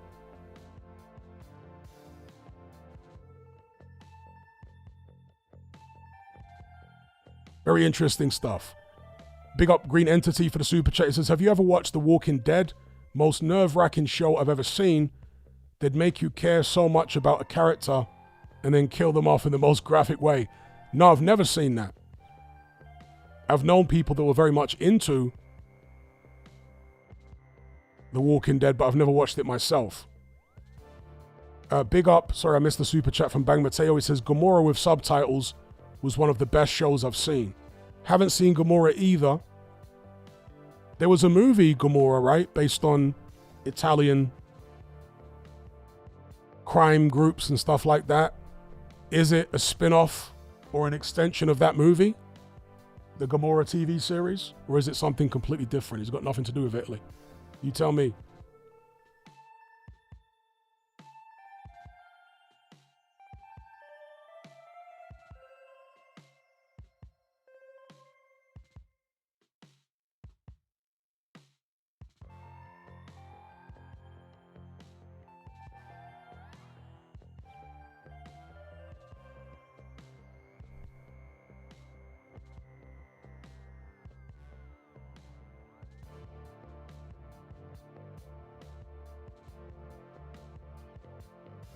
Yeah, I should just say something about the Ade Oladipo situation again. Apparently there are people calling for him to be sacked. I mean, give it a rest.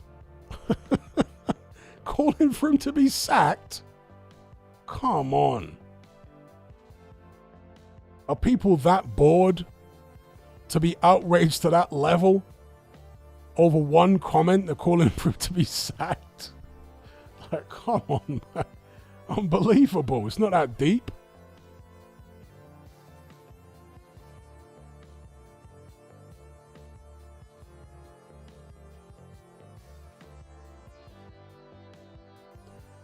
Shout out to Andrew J. Says, have you watched the Kingdom of Heaven director's cut? I've heard it's one of the best remasters ever made. No, I haven't. I watched Kingdom of Heaven once. I wasn't particularly impressed with it. And to be honest, I'm really not impressed by most Ridley Scott movies. There might be only 2 Ridley Scott movies that I've ever liked. One being, maybe 3. Alien, Gladiator, the first one obviously, and then a little bit of Blade Runner. Blade Runner, objectively speaking, is not a great movie in terms of the story and the performances and all that kind of stuff, the script. But one thing Ridley Scott has always been very talented at is world building. He's a fantastic art director because he's very hands-on when it comes to the art direction of his films.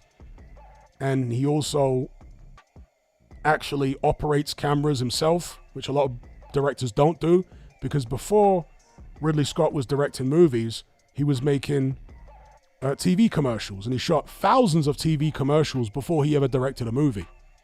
And he was a camera operator. So Ridley Scott is known for being very hands-on with his movies. He's very much into the shot composition and world building, and that's really his strong suit, Ridley Scott. But other than Alien and Gladiator, Ridley Scott movies ain't great, bro. You know, Now, one of the reasons Ridley Scott movies ain't great is because he is known in the industry for being a very cost-effective director. Why is he cost-effective? Because he shoots extremely fast. He's not one of these directors like a Stanley Kubrick who'll make the actors retake scenes a ridiculous number of times. Ridley Scott will do 2 or 3 takes. Yep, let's move on. Got it. Let's move. And sometimes the actors will be kind of baffled, like, "Are you sure? Yeah, let's move on." He's known for that. So the studios like him because he shoots fast. You know, he's not one of these guys that'll go over budget and all that kind of stuff. He's more likely to come in under budget.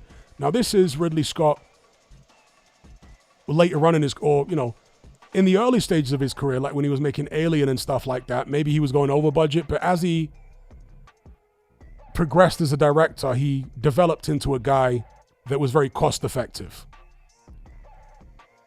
With the art direction, with the fact that he would shoot movies really quick and stuff like that.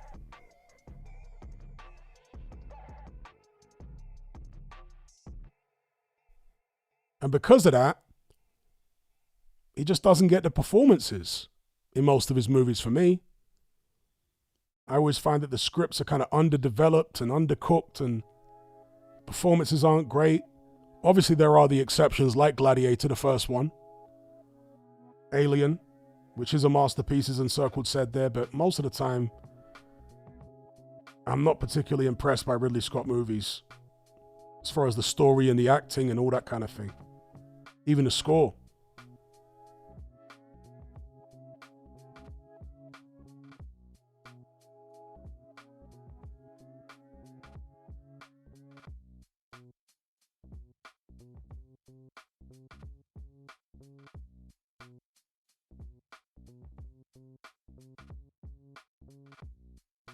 Ayed says the Blade Runner sequel was better in my opinion.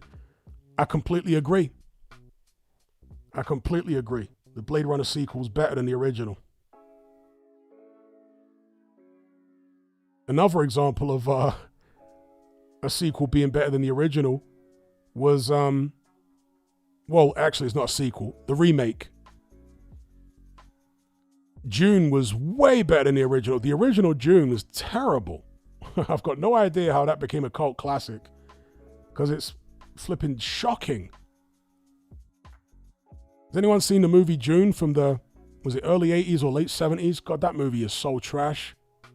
What a terrible movie.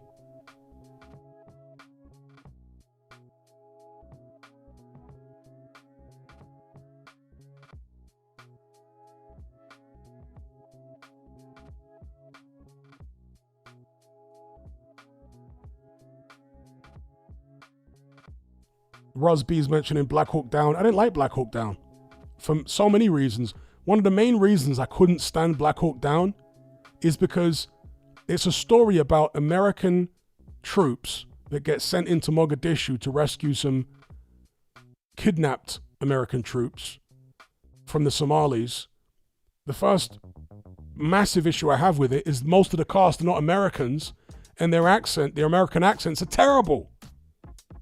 It's like a mostly British cast. I think there's a few Australians in there, and the American accents are so bad.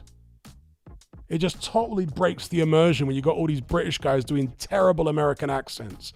And again, that might be symptomatic of him shooting very quickly. Rather than doing loads and loads of takes to make sure the accents are solid. Nope, just 1 or 2 takes, even if the accents are terrible. We'll just soldier on. Jupiter String says, Odyssey was mid, Spider-Man was good. Bro, I don't know what you're smoking. Spider-Man was good?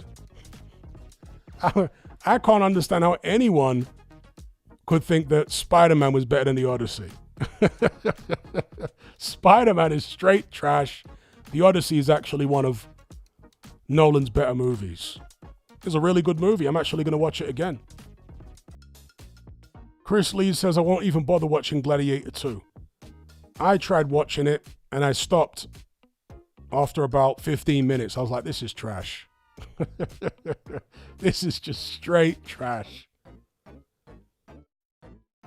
when the same director tries doing a sequel like 20 years after the first one, it's usually going to be a disaster.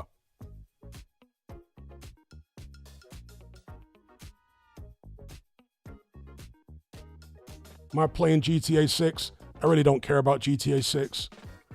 I'm not saying I'll never play it, but I'm not going to be rushing out to buy it on day one or anything. I'm not a particularly big fan of GTA games.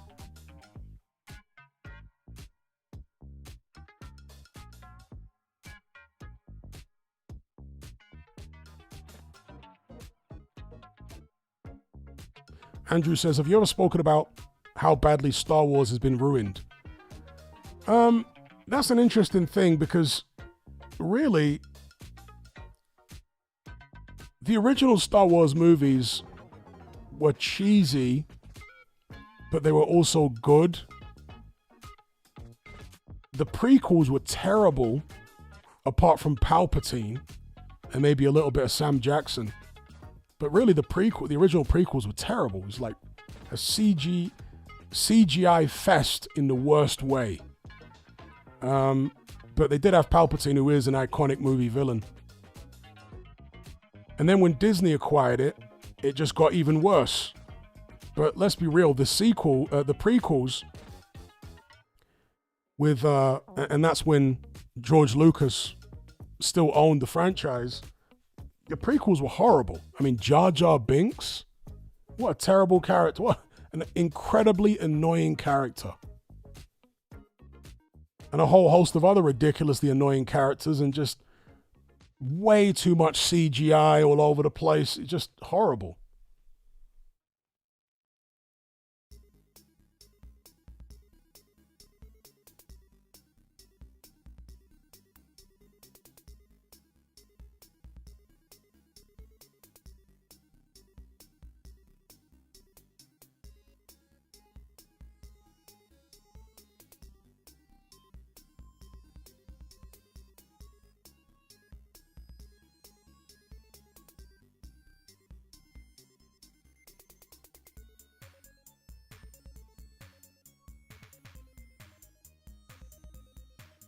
Yeah, I completely disagree, Jupiter String. I thought that The Odyssey was fantastically paced. For a 3-hour movie, you know, normally in most 3-hour movies, even good 3-hour movies, I find myself checking the time on my phone, getting bored. The Odyssey somehow, for a 3-hour movie, moves along at a brisk pace from start to finish.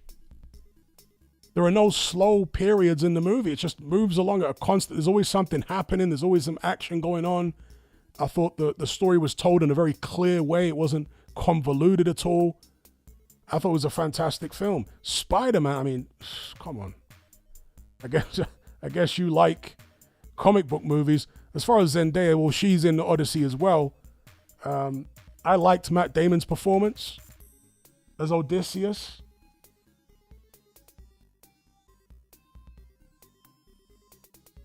I thought he played that character very well, you know, the jaded Odysseus. I thought he was interesting.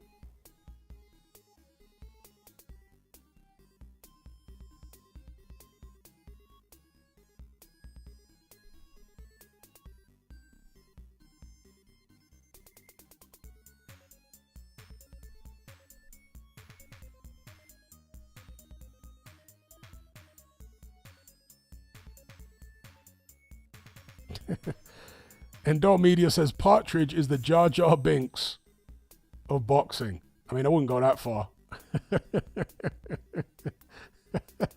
Jar Jar Binks, just a terrible, terrible character. Dear, oh dear, oh dear. Yeah, well, actually, I didn't like Robert Pattinson that much in Odyssey, truth be told. It was interesting to see him playing a villainous role. But I wish they would have allowed Robert Pattinson to use his British accent. I think he would have been better.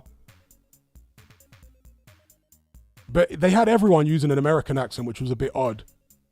I mean, obviously these are, you know, Greek characters. They wouldn't have been speaking English at all. But still, when it comes to like sword and sandal movies, since the British nation is older than the American nation, you get I do anyway, I get a more deeper sense of antiquity when the characters are talking in a British accent rather than talking in an American accent. Or even better if they're talking in, regional accents, if they were talking in Greek accents. When they make biblical movies like The Passion of the Christ, people are talking in Middle Eastern type accents, right? I prefer that rather than everyone talking in American accents. But, it didn't throw me off totally. I was okay with it. But with Robert Pattinson in particular, not that his American accent was bad. He does a good American accent, actually. But I just felt like he would have been more comfortable in that character if they just let him use his British accent. Just let him use his British accent. Robert Pattinson actually does one of the better American accents out of the major British actors around at the moment. He does a good American accent. Certainly did in Batman. What year did that Batman come out? Was it 2022?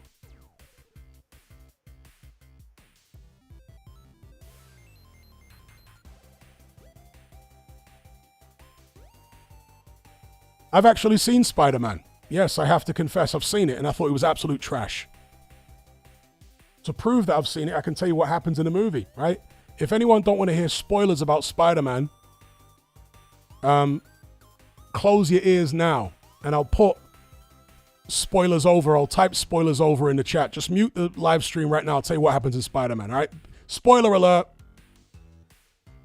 I'm going to put spoilers over in the live chat. You'll see me type it once I've concluded the spoilers, all right? So, spoiler alert now. Let me just type this in the live chat. I'll tell you all about Spider-Man.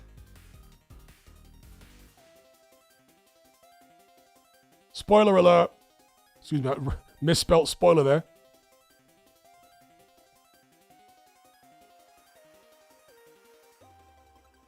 Let me tell you how trash Spider-Man is. So Spider-Man starts out with Peter Parker, the dweeby little guy whose friends in the previous Spider-Man had their memories wiped. So his girlfriend and his best mate don't know who he is and, don't realize that who he is, and they don't know Peter Parker anymore, then they don't know that he's Spider-Man. And there's some thing going on where people are having their minds controlled by some kind of force, and this force is conveying these messages to Spider-Man, and at the same time, Spider-Man's struggling with the spider arachnid flipping DNA or something taking over his body too much.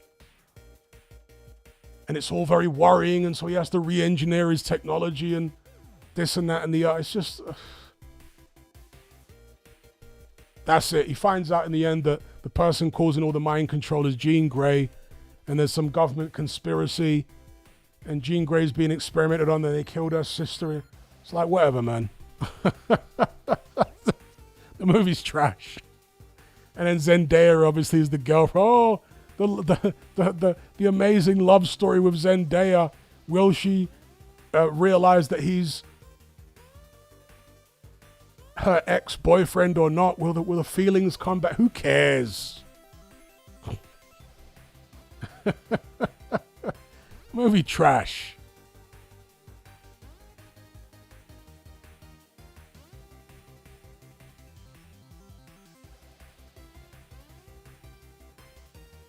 No, it's no African censored copy. It's the same version you've seen. Why would they censor it? It's trash. I've been Spider-Man.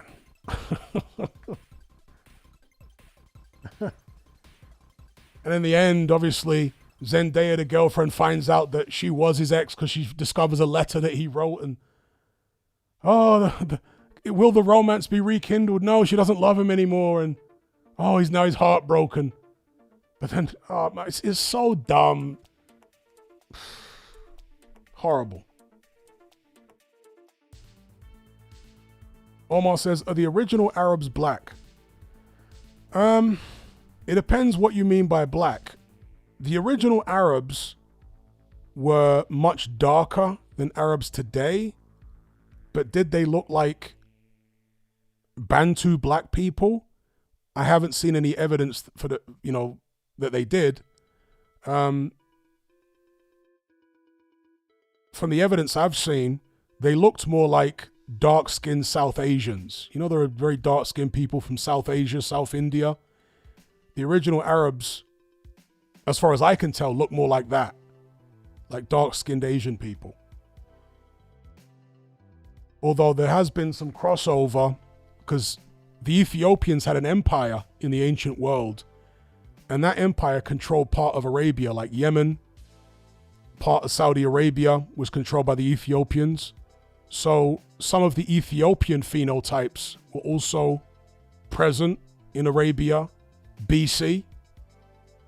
But as far as I can tell, like the really ancient Persians and because Arabs didn't exist back then. There was no concept of Arabs back then, but the Semitic people at the time, all the way up into Babylon and stuff like that, as far as I can tell, would have looked more like South Asians. Definitely darker than most Arabs today.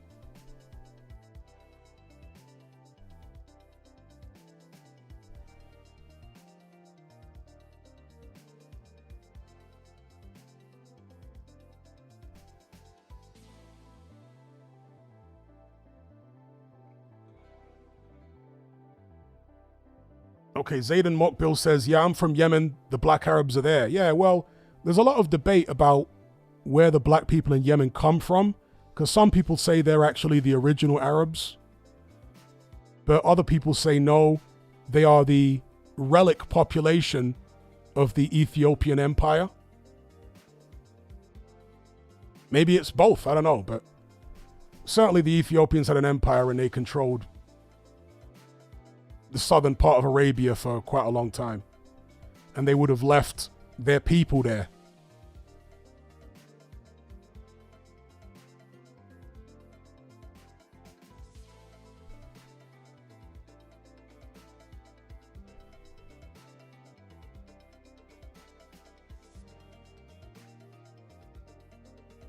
Did I watch Obsession?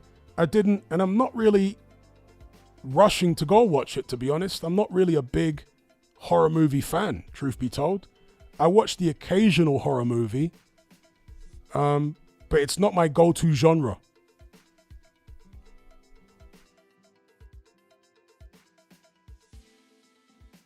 My go-to genre is actually sci-fi. Vamsy says Nigerian women have the Jessica Rabbit figure. Not that much.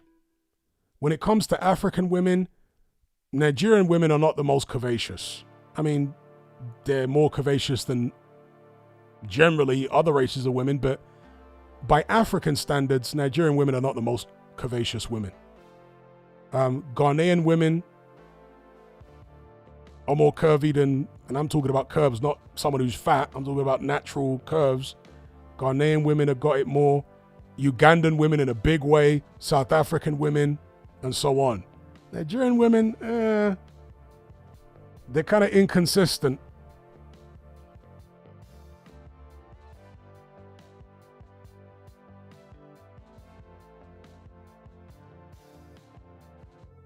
With Ugandan women, it's just crazy.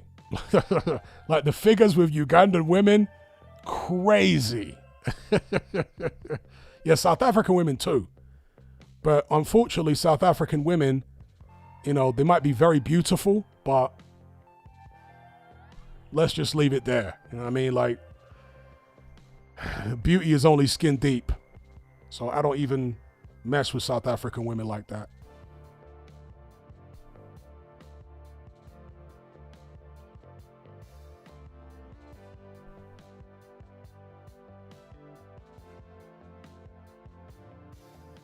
Ramsey says, I need to put you on, Hatman. I know so many Nigerian baddies, bro.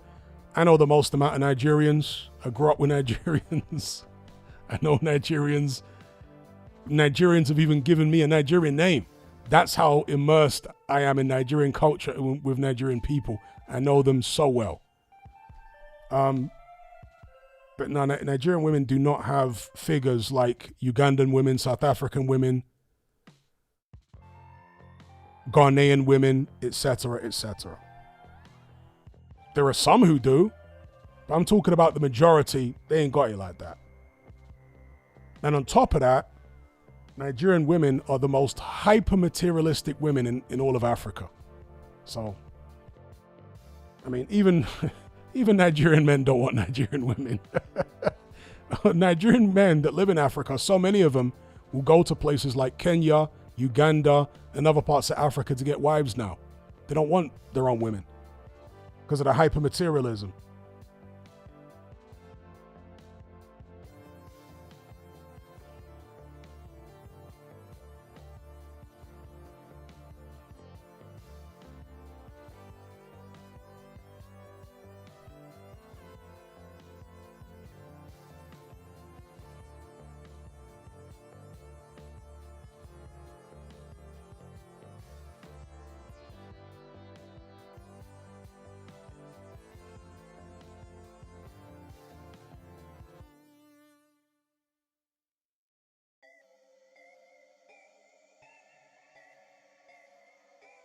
Indeed.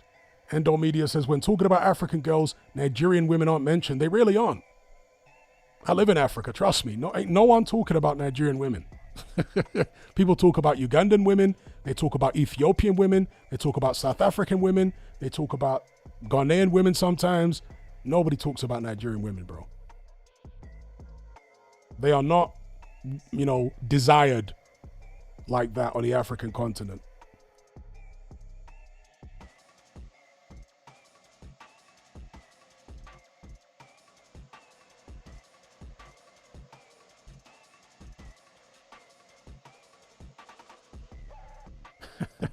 Endor Media says, apparently Ghanaian women have all body and no face, and this is coming from a Ghanaian girl.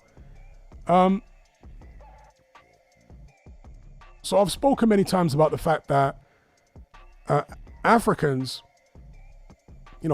indigenous black Africans I'm talking about, have got a much greater genetic diversity among them than any other race on the planet, okay? And this manifests in things like different head shapes, skull shapes, right? So here where I live in Southern Africa, people don't have the weird, crazy, angular head shapes that you find in certain parts of West Africa. Like Ghana is notorious for people that have these weird head shapes. And so where I live in Southern Africa, you can spot a Nigerian a lot of the time, or a Ghanaian, a mile off just by the shape of their head. Because here, like in the country where I live, people don't have weird head shapes. The head shapes are all normal. Well, there are certain tribes actually that do have kind of weird head shapes, but they're weird in a different way. But the vast majority of people have got very normal head shapes. Whereas, like I say, in Ghana, man, they're known for having off-key heads, bro. I don't know what that's all about. They got some weird-ass head shapes in Ghana. Certain men that have got octagon heads, and women too. Their skull is shaped like an octagon.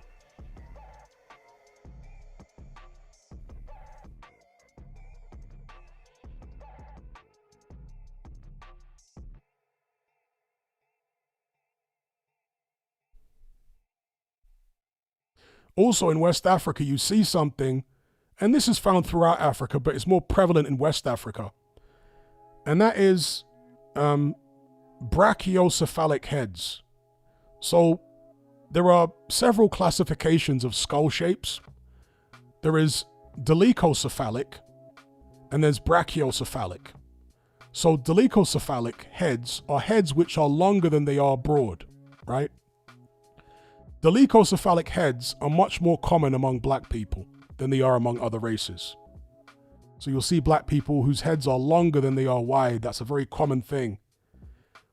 But there are some groups of black people who have brachiocephalic heads. Their heads are wider than they are long. And the prevalence of people with those kind of heads is a lot more common in West Africa. Here in Southern Africa, you barely see those kind of head shapes. Whereas in West Africa in particular, you see a lot of brachiocephalic heads.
Chris Lee says, Sonny is like your nan's terrier, an ankle biter.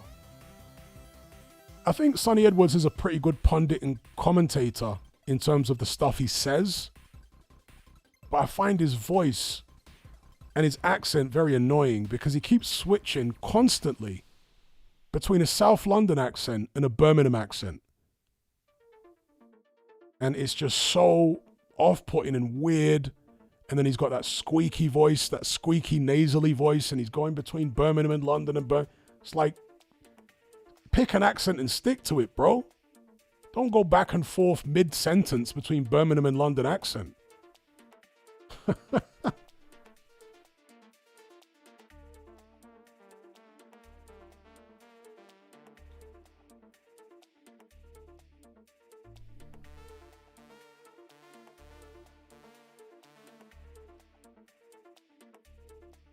Fernie G says, did you see MMA fighter King Green, School Broner's prodigy and sparring? No, I didn't see that.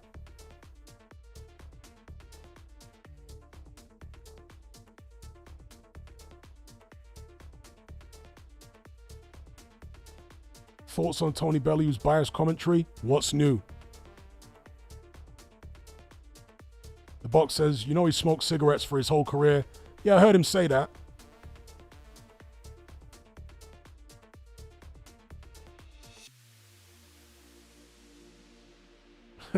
In Circle says, also don't stick with a Birmingham one. There you go. Although, I mean, I don't mind Richie Woodall. The Birmingham people are going to be on my case now. He's not from Birmingham. But I don't mind Richie Woodall's accent on commentary. And he's got a thick Midlands accent, a yum-yum accent. Richie Woodall is from what? Telford? So it's as thick West Midlands accent as you could get.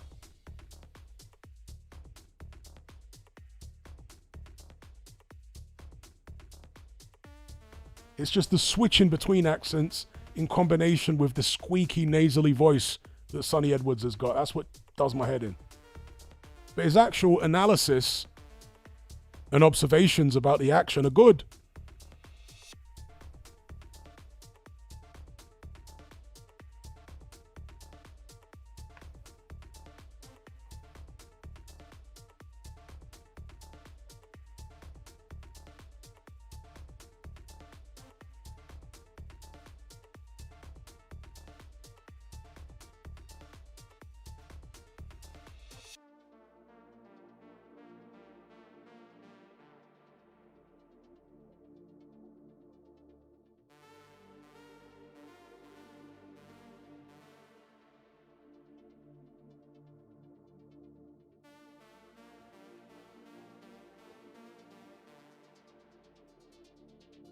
Have I played Red Dead Redemption 1? Yes, I have. Played both of them. 1 and 2. I thought the story was more interesting in 1.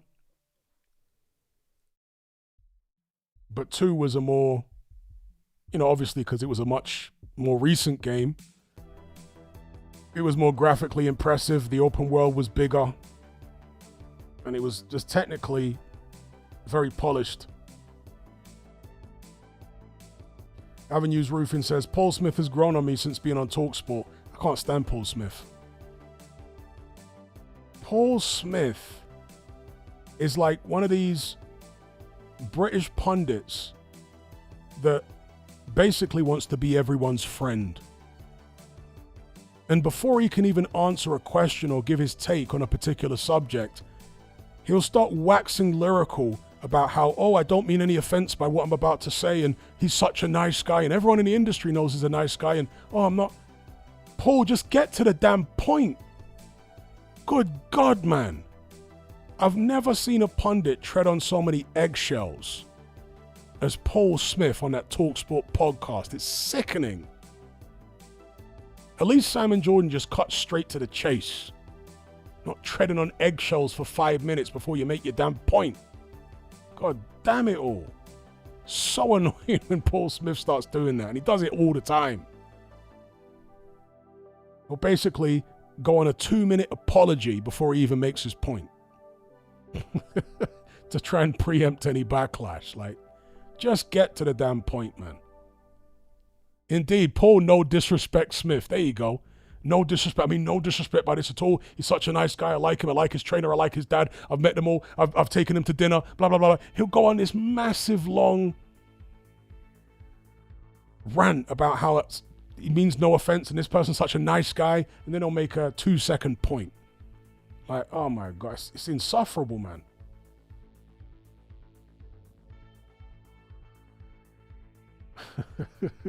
Simon Jordan's the only one of them that's actually got any level of intelligence. And he's not the boxing man. Not that I agree with all Simon Jordan's takes, you understand, but he at least gets to the damn point and keeps things relatively concise. I mean, he's a bit word salady at times, Simon Jordan, but I don't mind that. I like the colorful vocabulary.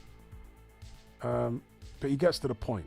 And he was on smoke. Did you guys watch his most recent podcast? He was going in on Ben Shalom. He was going in on Sam Jones. I don't know why Sam and Jordan had such a bee in his bonnet in the latest podcast he did earlier on today, but he was on smoke. I've never seen Sam and Jordan so aggressive with his panel guests. He was sticking it right on Shalom and Sam Jones and everything. I was like, whoa.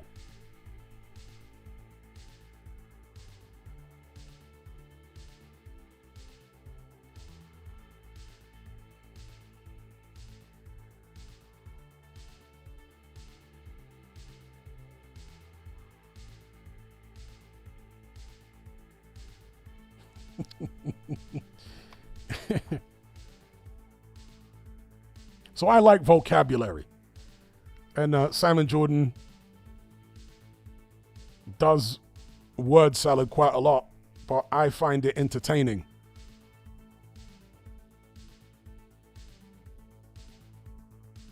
And he does it in a way that's comprehensible.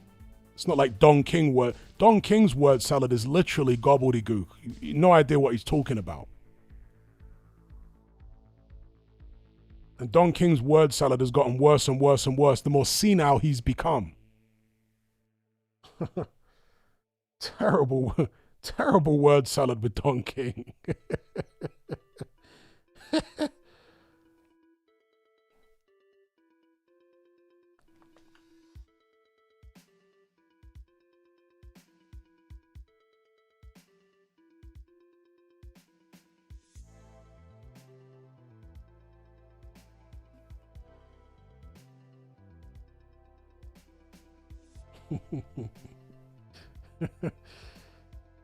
Imagine a word salad podcast between Russell Brand and Simon Jordan. Somebody needs to do a Simon Jordan bingo.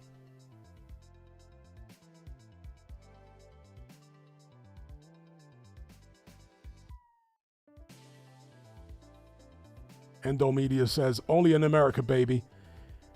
Yeah, Don King, amidst his tsunami of word salad, he'll usually come out with the phrase, only in America, baby, and also freedom, justice, liberty and equality for all. He'll somehow fit that in somewhere, and those will usually be the only comprehensible things he says amidst the word salad. All right, that's the parts that you'll actually be able to pick out. He'll somehow make it about freedom and equality and justice, liberty for all, and start waving the American flag. Only in America, baby. Don King.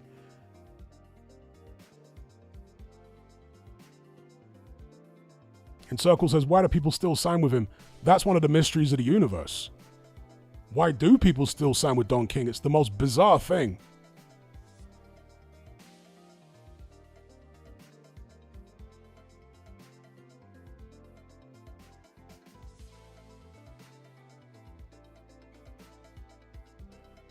Daryl Hutch says, just had a look at Paul Smith's record. Can you name any fighter he beat? Only people on his record I've heard of is his losses. Off the top of my head, I can only remember his losses, yeah. He lost to Groves, he lost to DeGale. Let me have a look at his record and refresh my memory. And see the names I recognize on there. I'll type in Paul Smith and there'll probably be 1,000 results because it's such a common name. Let's have a look. Paul Smith. All right, let's have a look.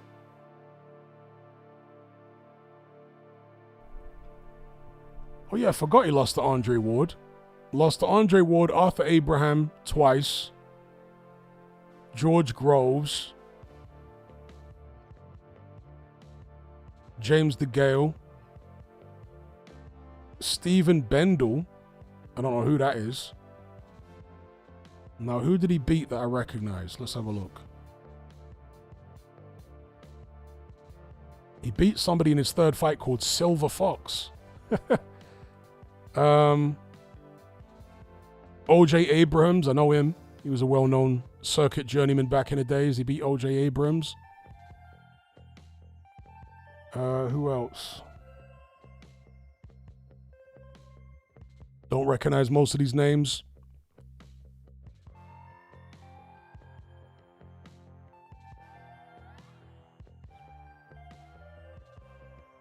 Tony Dodson, I know him. He beat him for the British super middleweight title. Again, that's a domestic level fighter, Tony Dodson. Paul Samuels, he was from Wales. I know him. He stopped him. Paul Samuels was like a light middleweight though. Quite a good puncher from what I remember. Paul Samuels from Wales. So he beat Tony Dobson a couple times. Paul Samuels. And that was it. Yeah, so he basically never beat anyone of any note. Who did he fight in the prize fighter tournament? Was it called prize fighter? The thing was Sylvester Stallone. That wasn't called prize fighter, was it? No, the contender. Excuse me, not prize fighter. The contender. Okay, so he had a split decision win in the contender over David Banks. I remember that David Banks guy getting knocked out. Was it by Edison Miranda? Did David Banks get knocked out by Edison Miranda? I remember him getting knocked out badly by someone.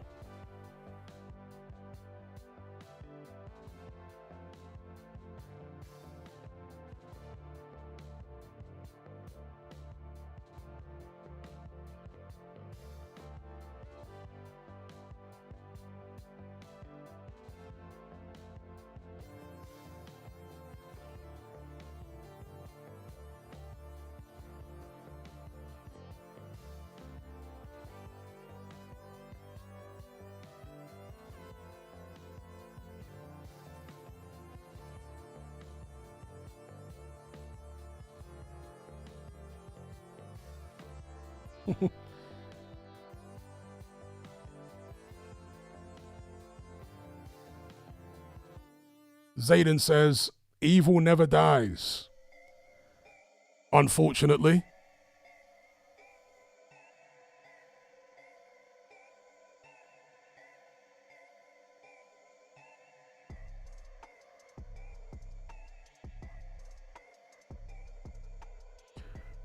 Eggsy says, what was Ali's relationship like with Don King? I'm not too sure, actually. And it's wild that the first fight that Don King ever promoted was the Rumble in the Jungle. Isn't that wild? Man came straight out of prison for a body and walked right into promoting the biggest fight in boxing.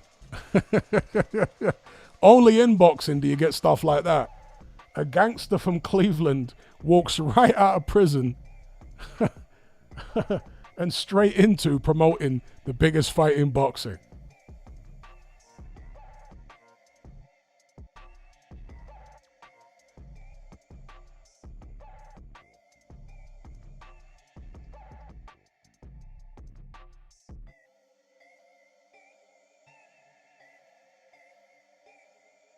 For those who don't know, Don King caught 2 bodies that we know about.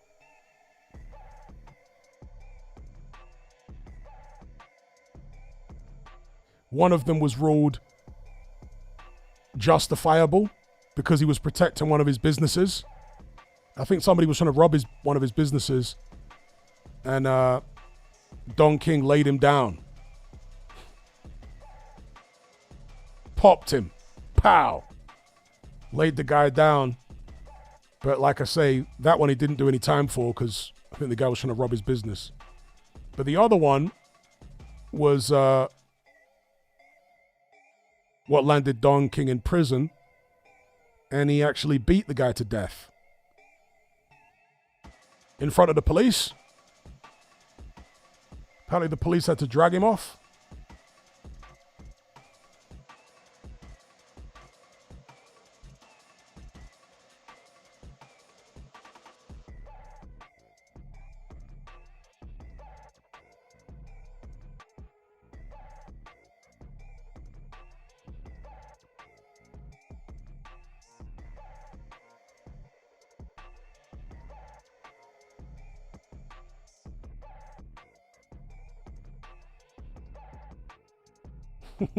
In Circle says he called, yeah, that's right. Mike Tyson called Don King in that documentary called Tyson that came out back in the days. Mike Tyson referred to Don King as a reptilian. That cracked me up. He called him a reptilian, and he said he just doesn't know how to love anybody.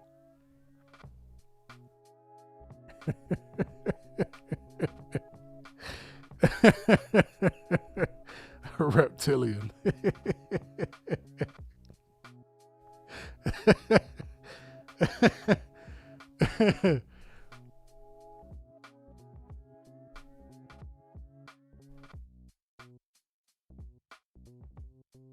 Yeah, actually, that's one thing that I did find out from that Michael movie. I never knew how close Joe Jackson and Don King were. And I grew up listening to Michael Jackson's music in the 80s, but I didn't know that Joe and Don were that close.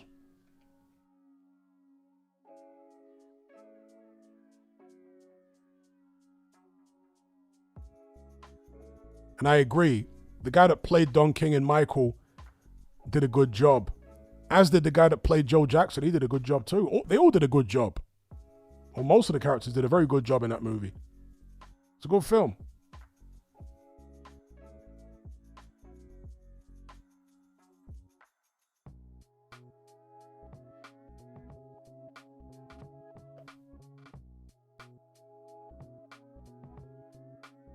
All right, peeps, gonna shut this stream down.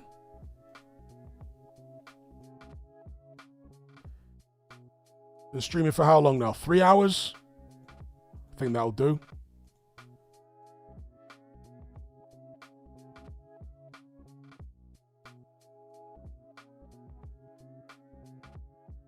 So I would like to thank each and every one of you for joining this conversation. We got over the teething problems early on when there were some connection issues. It's been pretty smooth sailing since. So I do thank you for your patience. And I'd like to give a special shout to those who donated via Super Chat. They were EJ, Sean Gallagher, Super Size Fries, RB, Bexy, Bang Mateo, The Box, Spadafora, Grizz, Christine, Glum Coyote, Green Entity, and Vamsy. Much appreciated. So, until next time, you guys take care, be good. I'll catch you on the other side. I'm out.